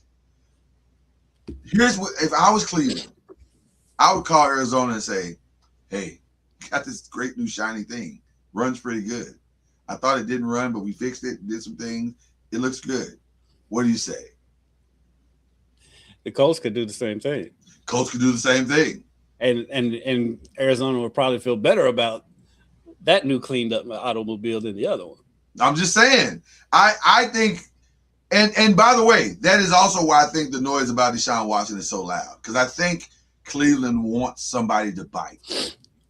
They want somebody to go, Is he really playing that well? Well, how the NFL works. That if he can still play, they'll find a place. The thing is can he still play? There's a place that I would love to have him at, but the fan base would go. I know a place. I know a place. I know a place. And when I say it, you're gonna be like, that makes a lot of sense. The Jets. I was thinking the Jets too. Yeah, it makes a lot of sense. Because if he could be great there, that solves 60% of Aaron Glenn's problems. And by the way, you need to solve those problems because you're going to lose Garrett Wilson at some point. At some point, Garrett Wilson's going to say, I'm sick of playing with people that don't know how to play. And by the way, Garrett, if you're listening, you don't have to go there. I know a place. I know. You don't even have to change your address, sir. Hold on. Let me do this right. Garrett, you ain't got to change your address, bro. You still live in the same apartment. Just walk right down the hallway. I'm just saying, bro. At some point, especially with this Malik Neighbors stuff, they were saying today that it doesn't look like he's not going to be available for week one. He's not. They haven't officially announced it, but come on, stop it. He's not. And so it's okay. It's okay because you want him back 100% when he comes back. And it's okay because mathematically he shouldn't be ready for week one. Right. Listen, I don't understand what all this rush back ACL talk is. It's crazy to me. Everybody's got to rush back. Patrick Mahomes, he's on the field. Man, what do you do? So you're going to just forego the $500 million that you're paying him just to rush him back and have him hurt again? That's stupid. What are we doing? I think a lot of it, though, is degrees in the tear and the type of tear it is. Reason why some people come back faster than others. I'm thinking. Can we just let people heal? Is that okay? Well, I'm thinking. Let people heal? Well, the advances in medicine, people are coming back faster. But the thing is, I'm thinking with Mahomes, because Mahomes is like back already. So I'm thinking his tear may not have been the same grade as Malik Neighbors' tear. And I think there's a difference in. Well, Malik's was bad, and also they had to go back in and clean some stuff up. Which he had to have a second surgery that they were expecting. Right. And so I'm just thinking that maybe, just maybe, there's just differences in because you know how it is. We just hear torn ACL, ruptured Achilles. We just hear the basics of it, but there's grades of these injuries, and so I'm thinking that maybe Patrick Mahomes' grade of injury wasn't as bad as wasn't as bad as Malik's was. So and I hate it for Malik Neighbors because I really like him and I hate liking him, but I really like him. He's so good. He is so good. So freaking good. Speaking of the Giants, there was a meeting. Tell me more. I'm not laughing because it's not funny, but it is kind of funny. Oh, it's funny on this side. It's funny. It's funny, period. Like you can't really. It's funny on this side. So when we last were here, everything was fine. Well-timed zoom by this camera. Right. I know. I saw that. I saw that. I don't know why they zoomed in, but it was perfect timing. When we last were here last Thursday, everything was fine in Giants land. In fact, a lot of optimism. Everybody's excited about the season. Good times were had by all. And then Friday, somebody called Jackson Dar on the phone and said, "Hey, what are you doing tonight?" Nothing, man. I was just gonna hang out with my girlfriend. How would you like to introduce the President of the United States? For real? I'm there. And so he went and introduced him. And that's not good because it depends on people aren't volunteering to introduce a guy who's been accused of pedophilia, theft, and a barrage of other given my position as what I do, I have to remain commentless. Right. No, I'll take care of it. But I'll just say this. But we'll say this: forget the political side. It was not the greatest look because it is a very polarizing time in our nation, and so his teammate Abdul Carter, a fellow freshman or a fellow rookie that he came in with, commented on the Beyonce's internet, and says, "Hey man, I thought this was AI. What are we doing?" And that's all he said about it. And that's really all he said. Both of them were eviscerated on Elon Musk's X. Mm-hmm. And then somebody reached out to Jermaine Ellamore and said, hey, man, what's going on with your team? And he said, we're fine over here. But they did have a meeting earlier this week. And from what I was told and what I've seen, the veterans of the team spoke out at this meeting. And I'm pretty sure the meeting went something like this. Hey, Jackson. Hey, Abdul. Don't mind what you feel. Don't mind what you believe. But publicly, shut up. And that's really all it is. That's the whole thing. Like, because my whole thing with it, as far as Abdul's side of it, you got his phone number. Text him that.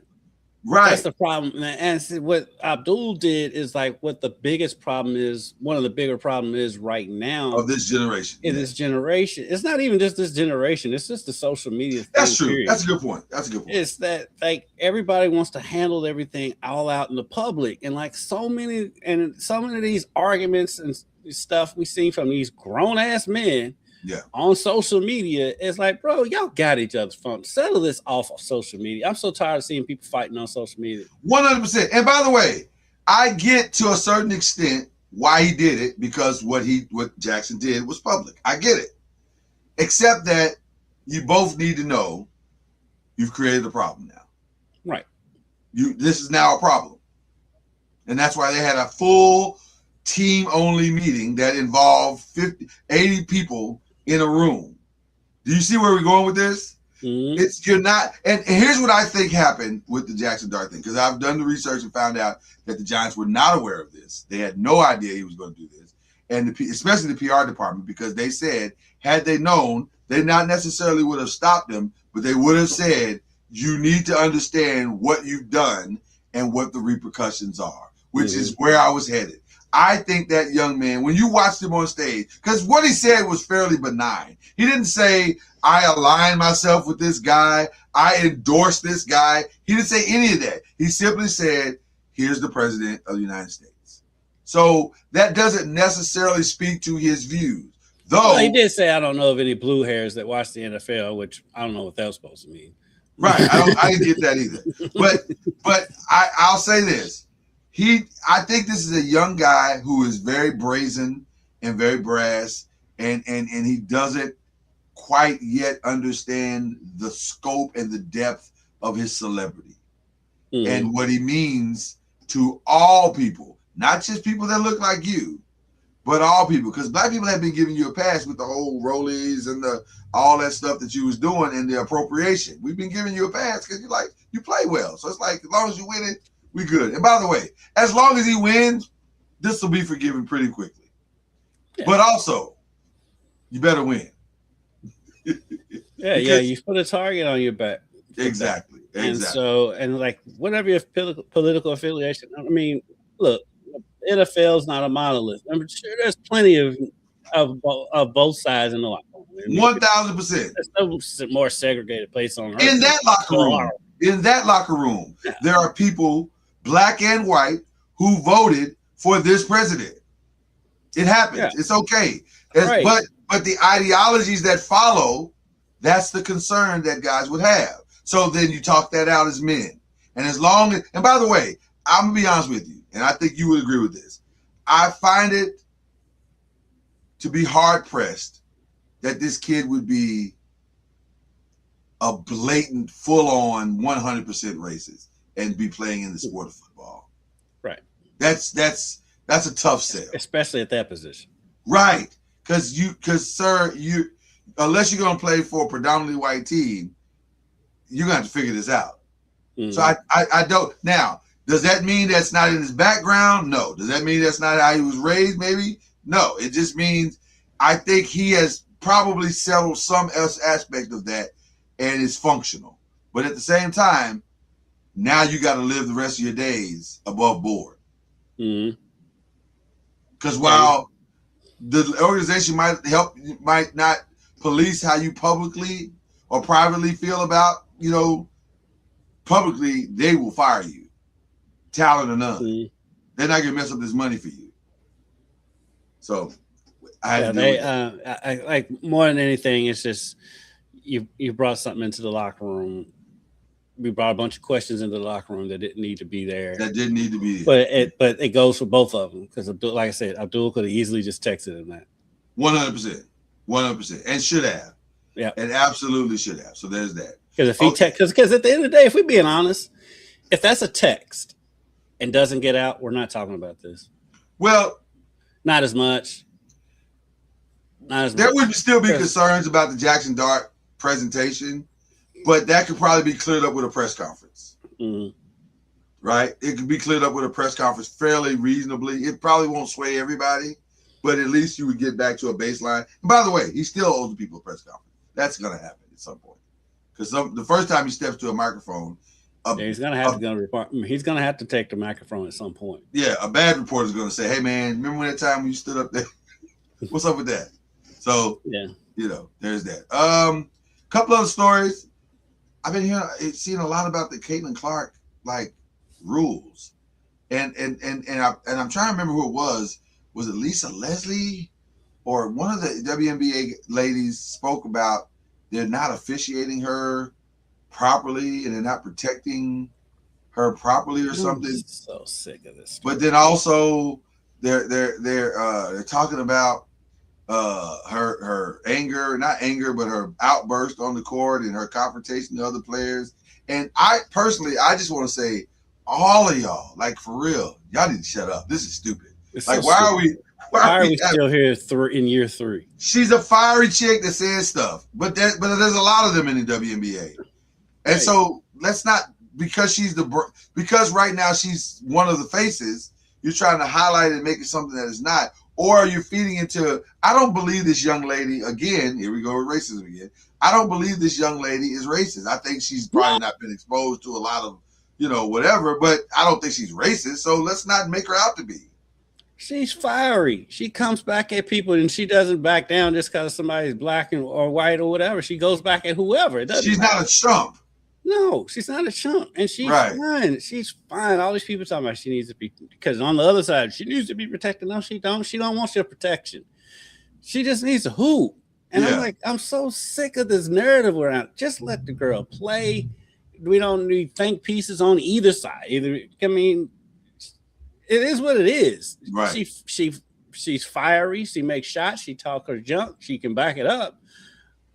I'm so sick of the narrative on both sides. You know what it is though? It's a nation of people who are late to the women's game because they're not used to this. But if you've been watching the women's games, that's the other side. Some of them in the women's game. It's like, man, some of it is. But I think all of it's fueling into the same pool, if you will. It's mucking the same pool up. And I'm sorry, but we've been watching. I still remember Shorty Schimmel getting in Brittany Griner's face in college. So let's move on. Right. Let's. Well, she didn't get her face, but as much as she could. She looked up at her face. So it's a classic picture. Right. It's very classic. Yeah. So I'm just saying, it's much to do about nothing, and I that's why I brought it. That's why I wanted to keep it up. All right. Fun story. Interesting story. There's a judge in Atlanta named Judge Eleanor Ross. And they tried to make it a big deal because the right tried to say, well, she was an Obama appointee and look what she's doing. And I'm not interested in that part of the story at all. But I am interested in the part of the story where she was clapping cheeks in her office. So that was real. Yeah, that's real. That happened. I thought that was just some nonsense going around on social media. No, that's a real story. That is an actual story. And there was no real punishment that she got from it. What's would be the punishment? Well, the punishment from a job perspective is no punishment. She probably shouldn't be clapping cheeks in the office. But she was voted into office, right? Yeah, she's voted in office or appointed to the position, and so you probably should be. Yeah, right. You should be clapping cheeks in the office. Although no, you shouldn't. But I'm not tripping on that. The part that's a trip is that she's married, and the person she was clapping cheeks with was not her husband. Oh, there was another person in the video, so I just glanced through it. I didn't see the video. Is there video? Apparently, I mean, I was seeing some video popping through. I don't know about the video. I don't know about the video. I hadn't seen the video. I just know about the story.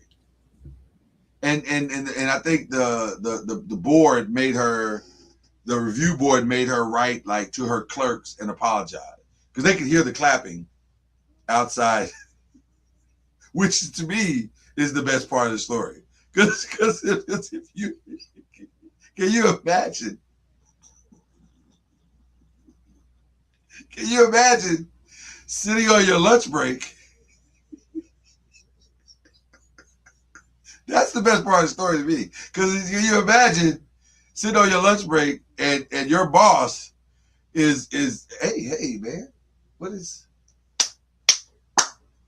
Hey man, are you here? Do you hear that? What's?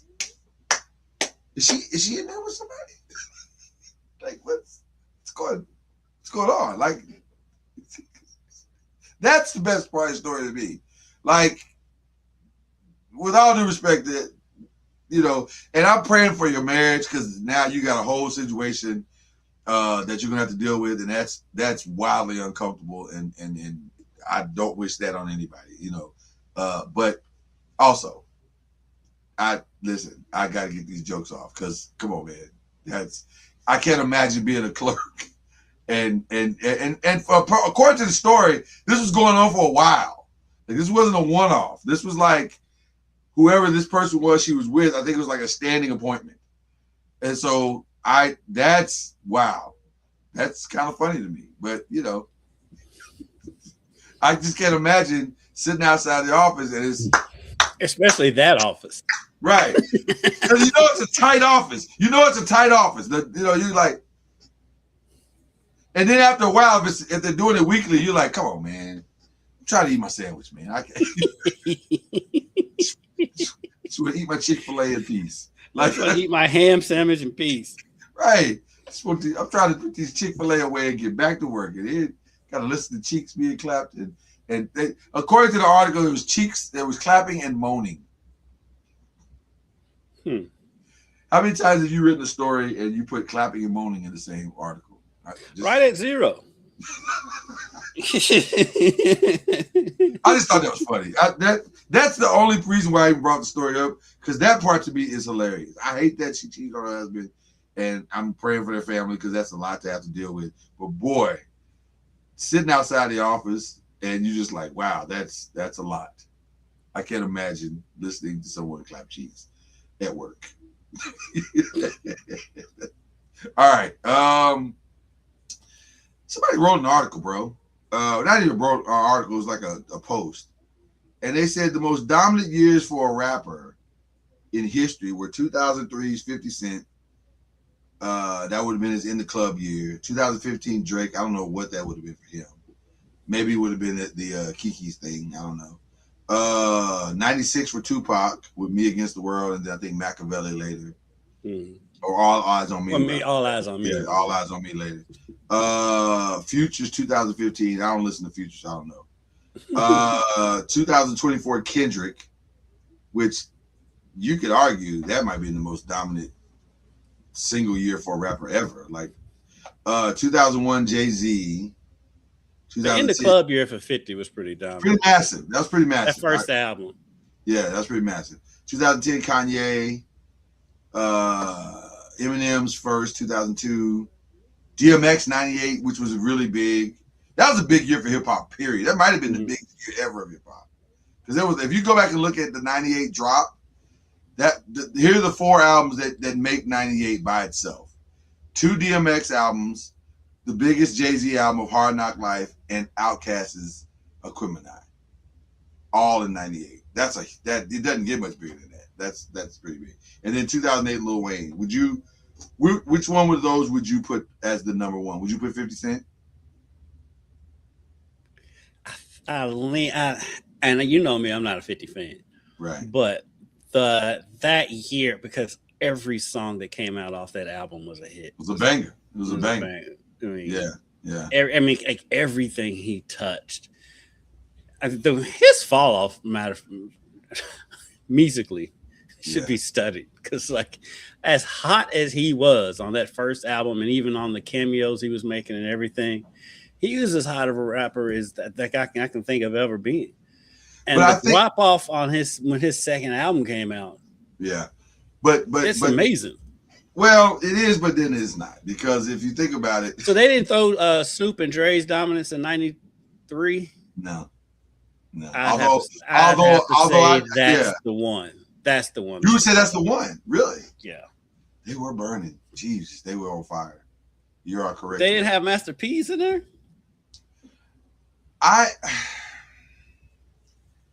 No, because I don't think the sales, or not the sales, but there was no real defining. Make Them Say was probably the biggest song of that. But that was like a collective. Like if you were talking about a label's hotness, then yes. Yeah, No Limit. Yeah. Yeah, you would say No Limit. So we're going. So yeah, I'll give you. We're talking about a rapper. We're just going individual.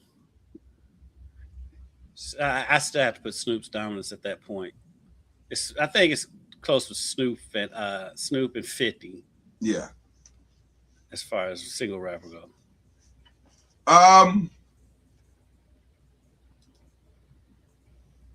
What? Although I'm gonna say this, and this is probably recency bias. Kendrick's year was hot, man. Jesus. I mean, he got the Super Bowl. That right, and then you go on a world tour right after, like, and it's all off of one song in an album. That's pretty. He carried a whole year with one song. Yeah, like that's pretty impressive. All right, do me a favor, because you've talked about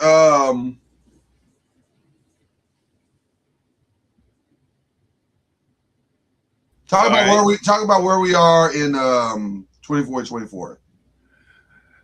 Oh, okay. Because like you went away for a second, and then like I was like, "What are we doing?" 24-24, another fantastic episode. We're down to the final round now, and it's been some surprises, but I do think I know who the winner is going to be. I mean, you know me, I'm so bad with names, but it's the dude that came on. He's got the hair, and he didn't have to compete in the semifinal round because he advanced, so he got to rest. So he's coming in somewhat fresh for the show. He had like an hour off, and so I think he's going to win this. But 24-24, if you're not watching it, is a spectacular show. And also, if you've heard us talk about the BBQ show on there, the barbecue brawl. That also comes on Monday. So 24-24 comes on Sunday. Barbecue Brawl comes on Monday, and that's been fantastic. It's because Bobby Flay is literally competing against his lady. His team's competing against his lady's team. His lady, she's lost. Every team starts out with 4 people, plus the chefs, which is Bobby Flay, his girl, and then Anine, who won it last year. And so Bobby's team lost a player off of this week's team. His girls already lost 2 players, and Manit has all of her team intact. I think we're headed towards a Manit repeat. It feels that way, but I don't know, because the other side of the Manit, can you hear me?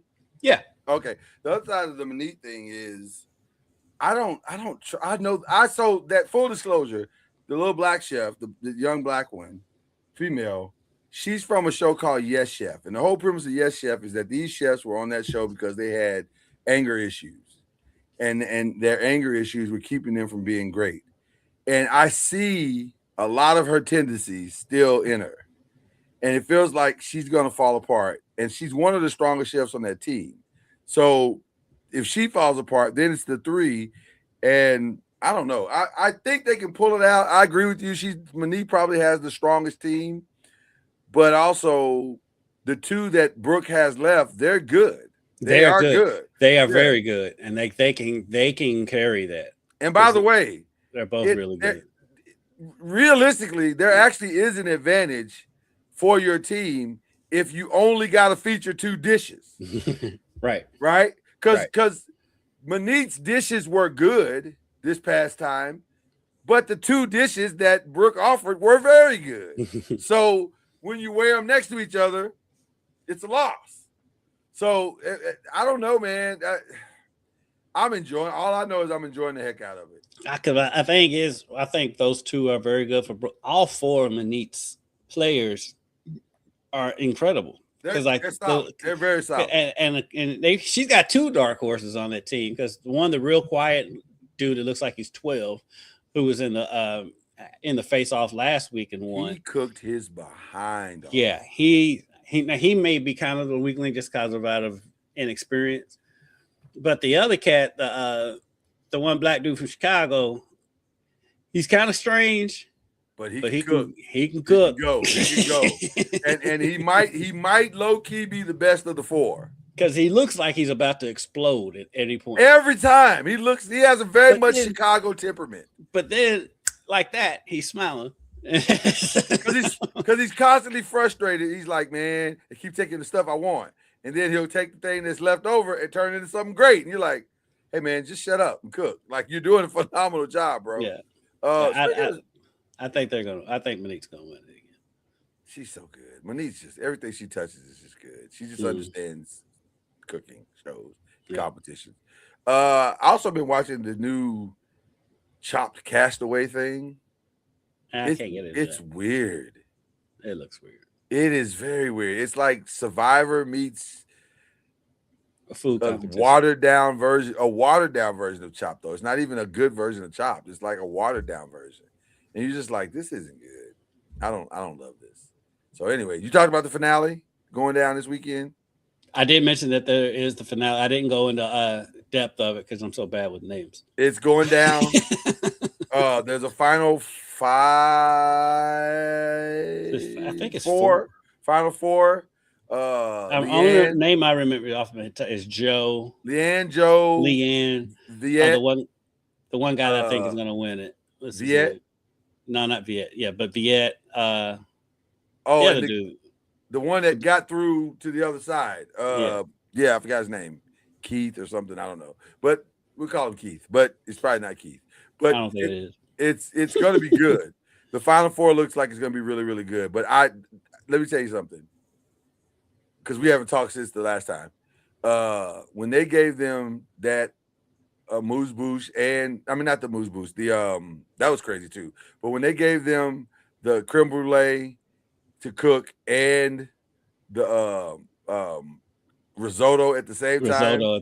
I was watching it with my wife. And they had to do it in like 30 minutes, right? Right. It was like 30, 40 minutes, something like that. I was watching it with my wife, and she's like, that seems like a lot. I said, no, it seems impossible. There's no way to do that and get them the margin for error to get those two things right in 30 to 40 minutes is like razor thin. Mm-hmm. And you saw only like two people got it right. Right. Both of them got it right. It's very, very hard. They got both of them. Most everybody got one or the other right. Everybody got at least one right. But and I think they knew that. I think they were all like, let me just focus on the one because I'm not going to get both. But the funny thing is, I tell you the other person, Christina, the girl. Yeah, it is 5. Christina's still in. The curly haired lady. Yeah, but my man Joe, he focused on the risotto and got the creme brulee right. And got the creme brulee right. I was like, you did the opposite of what you said you was gonna do. Your expertise was the risotto. So yeah, that was crazy. But okay, another finale going down this week is Euphoria. See, I just started the season. I think I'm 3 episodes in. This is one of the wildest shows. I'm gonna de-glass for this. I don't know what I've gotten myself into. Be honest with you, Euphoria. I had heard about it for years, and I'd heard about people talking about it and saying, "Oh, Euphoria, it's just this, that, and the other." And I'm like, okay. And I like Zendaya. I really genuinely like Zendaya. I think she's a cool young lady. She makes very interesting choices as far as her career is concerned. Because she made a movie, about threesomes, which is crazy. And threesomes and tennis, which is a crazy combination. But she makes interesting choices. But none of her choices are more interesting and more polarizing than Euphoria. Mm-hmm. That is the only show to me that is wilder than Euphoria is The Boys. Right. And that's because of the violence. Yeah, it's because of the violence. Euphoria is crazy because this could be real. It feels very autobiographical. like she's telling someone's real life story. And by the way, I think they're going to clean up at the Emmys. I think she's going to get a nomination. I think Sydney Sweeney's going to get a nomination. I could see my man that plays there's a black guy that I forget his name. I apologize to him. I no disrespect to you, brother, because you are phenomenal. And I could just look you up real quick and just like call you by your name, and that way I'm not disrespecting. But you're talking about the guy that owns the strip club. That owns the strip club, yeah. Yeah, he's been around for a while. He's been around. He's done a lot of good things. Speaking of 50 Cent, he was like the villain in that. Yeah. What is his name? It's not Coleman. Coleman Domingo is actually Adewale Ikunye Agbaje. Mm-hmm. And he's been in a lot of great stuff. He's a phenomenal actor. Yeah. He's really good. I could see him maybe getting a nod as a supporting actor. At least getting a nominee. Yeah, at least getting a nomination. I don't know if he'll win, but he's definitely worthy of a nomination. Her husband, Jacob Elordi, could get a nomination. It's really good. It's just really well done. Sharon Stone does a phenomenal job in this, and you don't even know it's her. Oh, that's the TV exec. Yes, okay. Yes. I didn't realize that was her either. A lot of people don't even know it's her, but she does an outstanding job in this. But it's really good. It's just the weirdest thing you've ever seen. It's wild stuff. It's wild, and it's and they have set up a season finale that is probably going to be much talked about because the last episode was crazy, and I'm like, this is crazy. I don't understand how we got here. Like this is, but show's crazy. Yeah, it's wild. So Euphoria is going down this week. My girls and I love The Floor. We love The Floor. You don't watch The Floor, do you? Mm-mm. The Floor is the most basic and exciting game show probably on TV. Because there's nothing complicated about The Floor. You can sit and feel like you're a genius playing The Floor, except that you don't realize how much pressure is in a minute. You don't realize it until you're sitting there playing alongside them and you're going, yo, this is a lot of pressure. Like, because you got to get every answer right. You got to get it in a timely manner, and you can't really miss. Because if you start missing, you'll lose. It's a really kind of fun show, so I like The Floor. And then The Chi is back. Yeah. You didn't like The Chi, did you? Tell you, I've been done on The Chi since like the 3rd or 4th season. What happened for you? The time. By the way, I'm not saying you're wrong.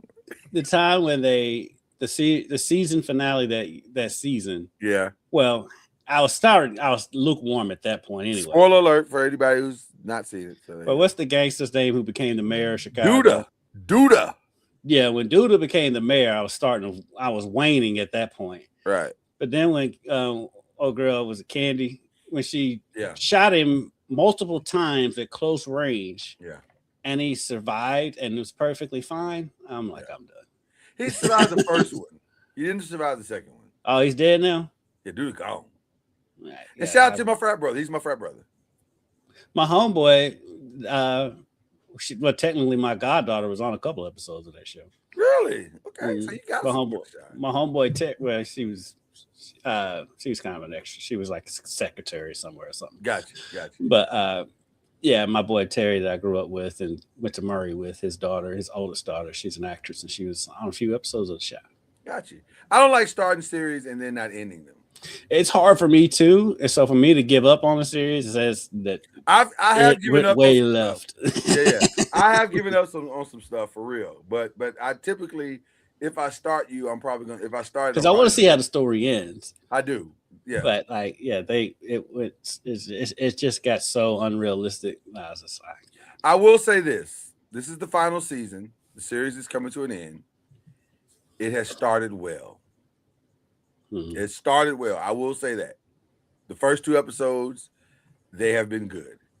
Mm-hmm. So I'm hoping, beyond hope, that this is going to end well. The Neighborhood ended. 8 seasons worth of The Neighborhood. The last episode felt like they tried to force 8 years of emotion into 30 minutes. And when it's not even 30 minutes, like 24 minutes. Mm-hmm. And it didn't land. So I was a little disappointed. I'm hoping that doesn't happen with the shot. Usually in hour-long situations, you're able to resolve it. Yeah, you can tell properly. Tell more story. Yeah. So there you go. So that's all we got for you as far as what we're watching, as far as the rest of the stuff. If you're at work and you hear cheeks clapping behind you, say nothing. Let that person have the moment that they're in. Well, did you see the latest? Oh, what happened? Did I miss something? Is it breaking news? They identified the deputy chief. Oh, of the situation? Yes. They have a name now? Yes. Oh, that's not good. Not only do they have a name, they have a picture of my boy. Oh no. Oh no. What does he look like? I mean, they match. I mean, they're both, They match? That is hilarious. They match is a crazy, crazy statement. Oh, another breaking news. It is official. The new series or spinoff of A Different World will air on Netflix September 24th. They finally set a date because they've been saying set a date. Yeah. Shout out to Dwayne Wayne, who's also in Euphoria. It's a weird role, but he's killing it though. He's actually killing it. I'm very impressed and happy for Dwayne. But yeah, this is wow. I low key want to see the picture. I may have to wait till after the show because I don't want to hold the show up. Just type her name into Twitter, it pops up. But I was trying not to. Well, you're so patient with me. I appreciate you because I kind of do want to see the picture now. All right, they have a picture of him. Oh wow, that's well. They match. Yeah, she's got some explaining to do. Mm-hmm. He's the deputy chief. Oh man, this is bad. She about to lose her job.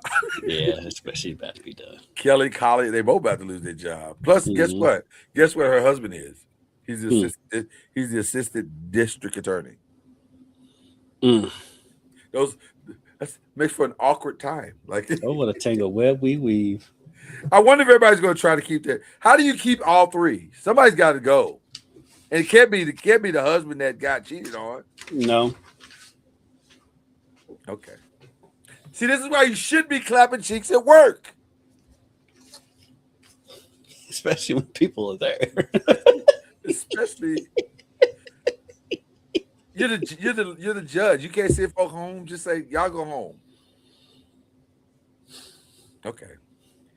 Midday cheeks is crazy. Let me just can we all agree that midday cheeks at work skyrockets in flight.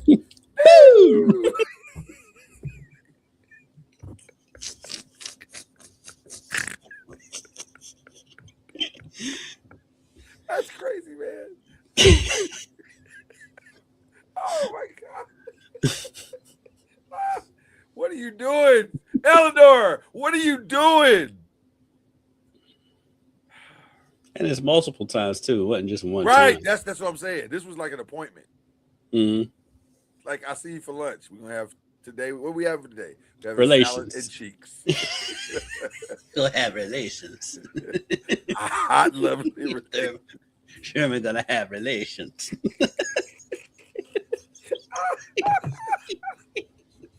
Oh my God, that's so funny. That's so funny. Well, listen. I get it. I don't. I don't get it. There's no impulse control. It's got to be at noon. Y'all can't coordinate a better schedules than this. Okay. And I'm not advocating cheating. Let me be very clear. I'm not advocating cheating. I'm just saying. Advocating discretion. Right. No matter, even if it's not cheating, even if it's with your spouse. And also, look concerned about the fact that the deputy chief and a judge can't coordinate a schedule that they can't get caught. I'm very concerned about it because if y'all can't coordinate that, I'm supposed to trust you to make great judgment in court and also solve crimes? I don't think so.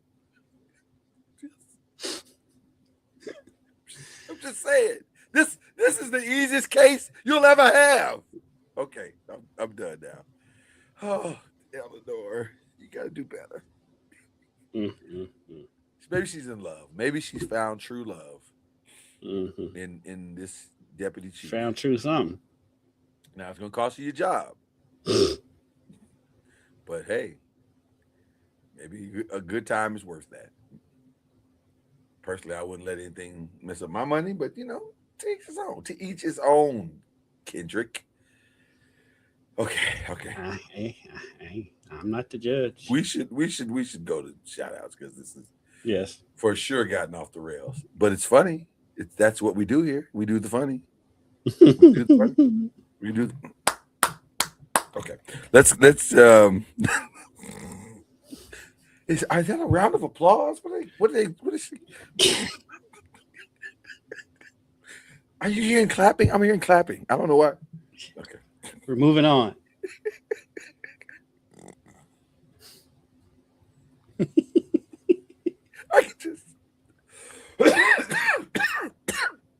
I could just see 4 little clerks of multiple. We're moving on, Lloyd. No, I'm just saying. You can see it. You can see them all sitting out there in little cubicles outside the office, and every day, just angry, just so angry because they got to. There she go again. You want to go for a walk? Yeah, let's go for a walk. Y'all, the Chief's back.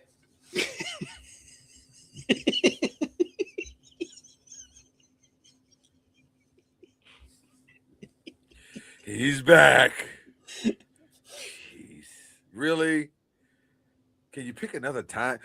They were probably scheduling their lunch breaks around that at some point. They were probably like, I don't want it. I'm not. But then also, there's always one that probably scheduled his lunch break during that every time. We should move on, shouldn't we? Okay. All right. We're moving on. Kendrick, Jesus. We don't have to shout outs. Yes. What are we shouting out? Just shout out my boy Chris Redmond again in the Louisville Kings. Yeah, man. If they win this Sunday, they advance to the playoffs. That is awesome. Listen, it's been a challenging season for them, but they have weathered the storm. So I'm especially excited. the way the season started. Yeah, it did not start great. Yeah, it did not start great. They got the offense turned around a little bit. The defense is probably the best defense in the league, and so shout out to them. Shout out to my cousin Mo, the defensive backs coach, because he's a baller. And so shout out to my. They're not the problem. No, they're not the problem. Who am I shouting out? I want to shout out you. And Charlie, I'm sure Charlie is in euphoria right now. Not the show, but the actual feeling. Because his Knicks are doing it, and his Spurs might do it, which is the dream scenario. It's orange and blue skies in his world right now. By the way, I do want to see his, because he says he's still going to root. He's going to root for the Knicks over the Spurs. Charlie is incapable of picking one or the other. Like, he's gonna root for the Spurs. He's not gonna be upset if the Spurs beat the Knicks. He's not, because that's not how he's built. Charlie loves people, and that's the best quality of him. He loves people, and he's loyal. So he's gonna root for both. He may not root as loud for the Spurs as he'll root for the Knicks, but he'll support them in his own way. Yeah, in his own way. So but he's in a great place right now. It's good stuff. I do have one quick question. Why can't they're interviewing Gunther on ESPN this morning? Yes. They can't get that man. WWE Clash in Italy is going down this weekend. They can't give that man a microphone. Nah. First of all, his English is not great. So the English ain't the problem. The problem is how hollow the sound is. And I'm like, how does ESPN, this network, always have audio issues? You see mics going out on the set all the time. I'll be honest with you. I don't like the new studio as much as I like the old one. The old one seemed like they had less problems, but this new one, they seem like they have all the problems. They be sitting around the table and one person's mic goes completely out, and then you got to bring in a Yeah, I'm like, to which I'm like, yeah, I don't have another lava. This what it's called, a lavalier. Lavaliers, right? They don't have another lava they can just put on. Why they have to stick this stupid looking stick maintenance? I know how much I'm paying for my ESPN package, and surely that's enough to get you one lavalier mic. And I have mics set up for when they have these interviews. Right, like this feels Zoom like. Interviews. What are y'all spending the money on? Is it all going to Stephen A. and Greeny? Is that what's happening? Yeah. Well, they're gonna get them, make them take like a slight pay cut at least to buy supplies. Like, what are we doing? How did I have a Sennheiser sponsorship? Right. This doesn't feel like it should be this hard, but it is. All right. I don't have any other shout outs. I don't think I have any other shout outs. Oh, my beautiful daughter is finishing up school, so shout out to her. I'm excited about that because she's about to be a senior, so that's cool. Nice. But it's also weird. Yeah, I can stand. Because it happens so fast. Like it's like you were just in the 6th grade, like yesterday. So how did we get here? So this is crazy. You know, and then shout out to all my friends whose children are graduating or have graduated. That's always fun to watch the pictures on the net, on Beyonce's internet, and see those people graduating. If you're wondering why we didn't have any Kevin Hart news or anything, because I'm over it. Yeah, I'm so far over it. If you're wondering it's why, it's a comedy show, and that's what it's. I'm ready to move on. If you're wondering why I didn't bring up the Teray Cheyenne Bryant, because I did that on Tuesday, and if you want to see my thoughts, you can go listen to that on Tuesday. It's funny. That's funny to me. Listen, shout out to her. If you can't convince them that you got a degree, take your clothes off. Start it up. If you're trying to stay in the game, start it up. One of those is gonna work. I'm just saying. I ain't mad at her. She's trying to stay relevant, kid. She's fighting for her life. Everything I know about that story, I've learned from you on this podcast. Yeah. She's R. Kelly. She's R. Kelly in front of Gail King right now. She's fighting for her life. So anyway, that's all we got. That's all. Enjoy. We got a game 7 tomorrow. It's going down. It should be great. Clash in Italy. If you're a wrestling fan, that's going down Sunday. That's also going to be great. It's just going to be fun. I've enjoyed my weekends. I'm enjoying my weekends here. June is here. Can you believe that? June is already here. It's crazy. But listen, this is the year. Let's keep doing good things. Let's keep being good people, and in doing the best that we can in tumultuous times to be there for one another. If we can do that, I think we'll make it through anything. So with that being said, go clap your own cheeks as long as they belong to you, and cue the whistle.